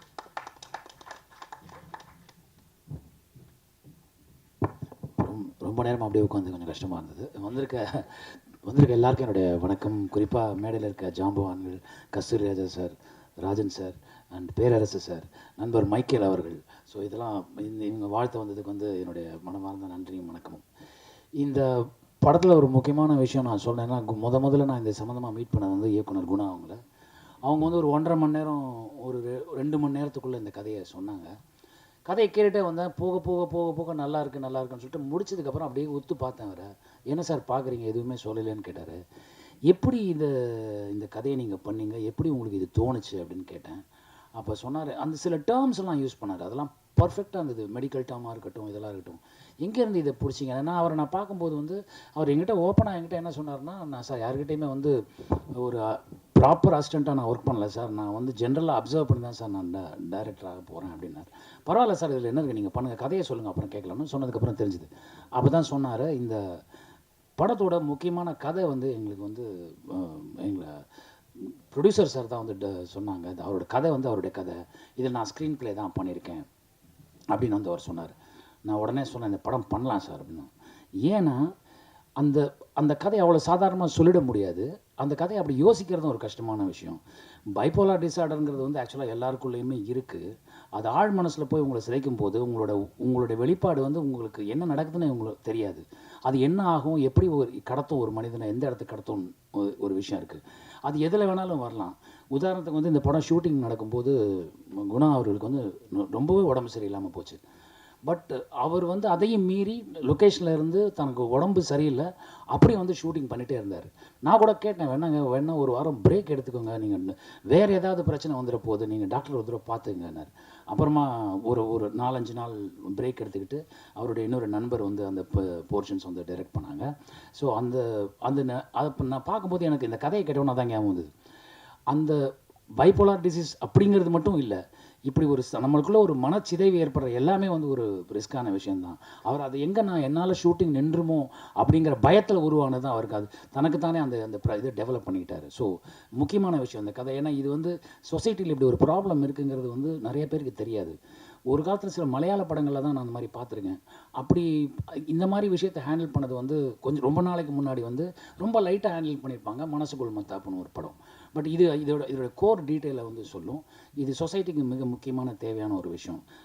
ப்ரொடியூசர் செந்தில்வேலன் சார் இன்னும் 5-6 கதைகள் வச்சுருங்க சார், எல்லா கதையிலையுமே நடிக்கிறேன் சார், கவலைப்படாதீங்க சார். அதே மாதிரி பேரரசு சார் கண்டிப்பாக நான் சினிமாட்டோகிராஃபி பண்ணிடுறேன் சார், 2025 பண்ணுறேன் சார். நான் ஒரு நல்ல கதைக்காக வெயிட் பண்ணிட்டுருக்கேன் சார். அந்த கதையை நான் தோளில் சுமக்கக்கூடிய மாதிரி இருந்ததுன்னா என்னால் பண்ண முடியும் சார். அந்த இதுக்காக தான் சார். ஏன்னா இவ்வளோ படங்கள் பண்ணிட்டோம், அதுக்கப்புறம் ஜஸ்ட் ரோல் கேமரா அதில் எனக்கு காசு கொடுக்குறாங்கன்னு பண்ணுறது என் தொழிலுக்கு நான் நடத்துகிற ஒரு கஷ்டமான ஒரு விஷயமாக தான் பார்க்குறேன். அது அதனால தான் நல்ல கதைக்காக வெயிட் பண்ணுறேன் சார். அதே மாதிரி நல்ல கதையை சொல்கிறார் குணா சூரன் மாதிரி டைரக்டர்ஸ். அது நான் எப்படி வேண்டான்னு சொல்கிறதுன்னு எனக்கு தெரியவே இல்லை. அஃப்கோர்ஸ் நான் ஒரு போலீஸ் ஆஃபீஸர் தான், இதுக்கு முன்னாடி போலீஸ் ஆஃபீஸராக பண்ணியிருக்கேன். பட் இந்த போலீஸ் ஆஃபீஸர்கிட்ட ஒரு இம்பார்ட்டண்ட்டான ஒரு விஷயத்தை சொல்லி அந்த விஷயத்தை கடத்துறாரு பாருங்க, அது எனக்கு ரொம்ப பிடிச்சிருந்தது. குணா அவர்கிட்ட எனக்கு பிடிச்ச விஷயமா அவருடைய தமிழ். குணா ஆக்சுவலாக மல்டி டேலண்டட் பர்சன். அவரால் பார்த்தவங்கள படம் வரைய முடியும். அவர் ஒரு நல்ல டான்ஸர், அவருக்கு நல்ல இசை அறிவு இருக்குது, நல்ல பாடல்களை மென்ஷன் பண்ணி சொல்லுவார். சில நேரத்தில் சீனாக இருக்கும்போது இந்த பர்டிகுலர் சீனில் எனக்கு இப்படி ஒரு விஷயம் நடந்தால் நல்லாயிருக்கும் சார் அப்படின்னு அவரே யோசித்து சொல்லுவார். அதை நம்ம கம்பேர் பண்ணி பார்க்கும்போது நீங்கள் நினைக்கிற மாதிரி இது வந்துருமா சார் நான் கேட்டிருக்கேன். அவ்வளோ ஒரு சென்சிபிளான பர்சன். அதோடு இல்லாமல் என் கூட நடித்த நண்பர்கள் ருசோ, நிஷாந்த் ரோசோ ஆக்சுவலாக இந்த படத்தை பொறுத்த வரைக்கும் இந்த படத்தில் கதாநாயகனே கிடையாது சார். இந்த கதையை தான் இந்த படத்துடைய கதாநாயகன். அதில் முக்கியமான விஷயம் என்னென்னா எல்லாமே கதாபாத்திரங்கள் தான் சார். அவரோட அந்த ரோலை எனக்கு கொடுத்துருந்தாருன்னா தெரிச்சு ஓடிட்டு இருப்பேன், நான் வரவே இல்லை இந்த விளையாட்டுக்குன்னு. அவ்வளோ அருமையாக பண்ணியிருந்தார் அந்த ரோலை. அதை பண்ணுறது ரொம்ப கஷ்டம். ஒவ்வொரு ஸ்டாண்ட்ஸ்க்குமே நீங்கள் எக்ஸ்பிரஷனை மாற்றணும், பாடி லாங்குவேஜை மாற்றணும், பல கஷ்டங்கள் இருக்குது. உங்களை ஆக்சுவலாக பைப்போலார் டிசீஸால் பாதிக்கப்பட்ட மனிதராகவே அவர் வாழ்ந்துட்டாருன்னு அந்த படத்தில் சொல்லணும். அதே மாதிரி பாடினி குமார், அவங்களுக்கு இது 2வது படமோ என்னவோ தான். அவங்க நான் அவங்களுக்கு எனக்கு ஸ்க்ரீன் ஷேர் பண்ண முடியலனாலும் அவங்களோட ஃபுட்டேஜை நான் பார்த்தேன். எப்படி இவ்வளோ ஃபாஸ்ட்டாக பண்ணாங்க, எவ்வளோ டைம் எடுத்து டேரக்டர் ஒரு எத்தனை டேக்குன்னு? இல்லை சார், ஒரே டேக்கில் முடிச்சிட்டாங்க சார் அவங்க எல்லாத்தையும். அவ்வளோ அருமையாக பண்ணியிருந்தாங்க. ரெண்டாவது அவங்க தமிழ் ரொம்ப அருமையான தமிழ். இந்த பாடினின்னா என்ன, நிறைய பேருக்கு என்ன காக்கை பாடினியான்னு கேள்விப்பட்டிருக்கீங்க இல்லையா, அந்த பாடினி தான் அவங்க, அப்படி வச்சுக்கிங்களா நீங்கள். ஸோ அதாவது சில விஷயங்கள் வந்து சில பேர்ட்ட ரொம்ப ஒரு கஸ்தூரிராஜா சார் எனக்கு ரொம்ப பிடிச்ச விஷயம் அப்படின்னா, நம்ம டேலண்ட்டாக இருக்கோங்கிறது வந்து வேறு விஷயம். அந்த டேலண்ட்டை ஐடென்டிஃபை பண்ணுறதுன்னு இருக்குல்ல, கஸ்தூரிராஜா சார் தான் தமிழ் சினிமாவில் வந்து ஐடென்டிஃபை பண்ணி பல பேர் இன்ட்ரடியூஸ் பண்ணி வச்சுருக்காரு. அதே மாதிரி வந்து பேரரசு சார், அவர்கிட்ட வந்து எப்போவுமே ஒரு அவரோட படங்கள் பார்த்தீங்கன்னா படபடன்னு இருக்கும், ஆனால் அந்த எமோஷன் செம்ம ஸ்ட்ராங்காக இருக்கும். அதுதான் வந்து அவரோட பெரிய ப்ளஸ், பேரரசு சாருடைய ப்ளஸ். ஸோ இந்த மாதிரி ஒவ்வொருத்தரும் வந்து மைக்கேல் போகுமிடம் இது தூரமில்லை எனக்கு ரொம்ப பிடித்த படங்களில் ஒன்று Michael sir, and that is really great. அந்த இந்த மாதிரியான சில விஷயங்கள்லாம் ஒவ்வொருத்தர்கிட்ட நம்ம கற்றுக்குறோம். ஸோ அந்த மாதிரி இதுலேருந்து நிறையா விஷயங்கள் நான் கற்றுக்கிட்டேன். கூடிய சீக்கிரம் இந்த சரண் இந்த படத்தை ஆக்சுவலாக சொன்னார்ல ப்ரொடியூசர் சார் வந்து தீபாவளி பேண்ட்டை பொங்கலுக்கு கொடுக்குறாருன்னு. ஆனால் இந்த கதைக்கு வந்து அவர் அந்த மியூசிக் அவ்வளோ யோசிக்கிறதுக்கு டைம் இல்லைன்னா பண்ணுறது ரொம்ப கஷ்டம் சார். எல்லாராலையும் ராஜா சார் இட முடியாது பார்த்த உடனே சீன் மியூசிக் போடுறதுக்கு. ஆனால் நீங்கள் ரொம்ப அருமையாக எஃபர்ட் எடுத்து பண்ணியிருக்கீங்க brother. Same with cinematographers Perumal and Manivannan ரொம்ப அருமையாக பண்ணியிருந்தாங்க. எல்லா டெக்னீஷியனும் சரி. அண்ட் முக்கியமான விஷயம் மேடம் சுகுணா மேடம் வந்து அவங்க வந்து ஆஸ் அன் எக்ஸிக்யூட்டிவ் ப்ரொடியூசராக அவங்களுக்கு சினிமா வந்து தூரம் இருந்து பார்க்குறாங்கன்னு நினச்சேன். ஆக்சுவலாக ரொம்ப சீக்கிரமே அவங்க அதை கற்றுக்கிட்டாங்க. ஒரு வாரத்துலேயே அவங்களுக்கு இந்த டேர்ம் டெர்மாலஜிலாம் புரிஞ்சு போச்சு. ஸோ ஈஸியாக ஹேண்டில் பண்ண ஆரம்பிச்சிட்டாங்க. அதுக்கு ப்ரொடக்ஷனுக்கு ரொம்ப தேங்க்ஸ் சொல்லணும். And as well assistant directors, இந்த ஸ்கிரிப்டை ஹேண்டில் பண்ணுறது கஷ்டமான ஒரு விஷயங்க. அவங்க எல்லோரும் அதுக்கடுத்த எஃபர்ட்டு. அண்ட் அதே நேரத்தில் இந்த ஒரு கிவன் பட்ஜெட்டில் ஒரு படத்தை பண்ணணும், அது கிவன் டேஸ்க்குள்ளே முடிக்கணுங்கிற ஒரு நிர்பந்தம் இவங்ககிட்ட இருந்தது. பட் அந்த நிர்பந்தத்தை வந்து ரொம்ப சர்வசாதாரணமாக கடந்து போனாங்க. இது யார்கிட்டையுமே அசிஸ்டன்ட் டைரக்டராக ஒர்க் பண்ணாத ஒரு குணா சுப்ரமணியன் வந்து இவ்வளோ அழகாக எக்ஸிக்யூட் பண்ணுவார்னு எனக்கு தெரியவே தெரியாது.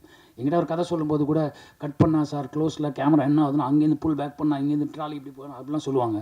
அவர் அப்படிலாம் சொல்லவே இல்லை, நார்மலாக கதையாக சொன்னார். அதுவே எனக்கு ரொம்ப பிடிச்சிருந்தது. ஸோ அசிஸ்டன்ட் கேமராமேன்ஸ் எல்லோரும் வந்து ரொம்ப அழகாக ஒர்க் பண்ணாங்க. இந்த படம் வெற்றி அடையணும்னு நான் நம்புகிறேன். அந்த படத்தை நீ எடுத்து போய் சேர்க்குறது வந்து உங்கள் கையில் இருக்குது. நீங்கள் தயவு செஞ்சு எடுத்து போய் சேர்த்துருங்க. Thank you so much. தீபாடா, தேங்க்யூ. தேங்க்யூ. ஆதேஷ் பாலா அடிக்கடி வந்துடுறாங்க எல்லாரும். அவர் வேறு ஓவர்லேப்பில் நின்றுருக்காரு. ரொம்ப அருமையான ஒரு ஆர்டிஸ்ட்டுங்க. சில விஷயங்களை வந்து எஸ்ஐயாக பண்ணுறது வந்து கஷ்டமான ஒரு விஷயம். அதாவது அவருக்கு கொடுக்கப்பட்ட ஒரு லிமிட்டேஷனை அதை அழகாக அந்த பேரிகேட்டிவால் உடச்சி பண்ணார் பாருங்கள். அதனால் மறக்கவே முடியாது. இதில் நான் நல்லா நடித்தேங்கிறத விட நான் நல்லா நடிக்கிறதுக்கு எனக்கு பெரிய சப்போர்ட் பண்ணது Aadesh Bala. Thank you so much. Thank you. வேறு யார் பேர் அதை விட்டு தானே தயவு செஞ்சு மன்னிச்சிங்க பிரதர்ஸ். Thank you so much. தீபாடா, தேங்க்யூ.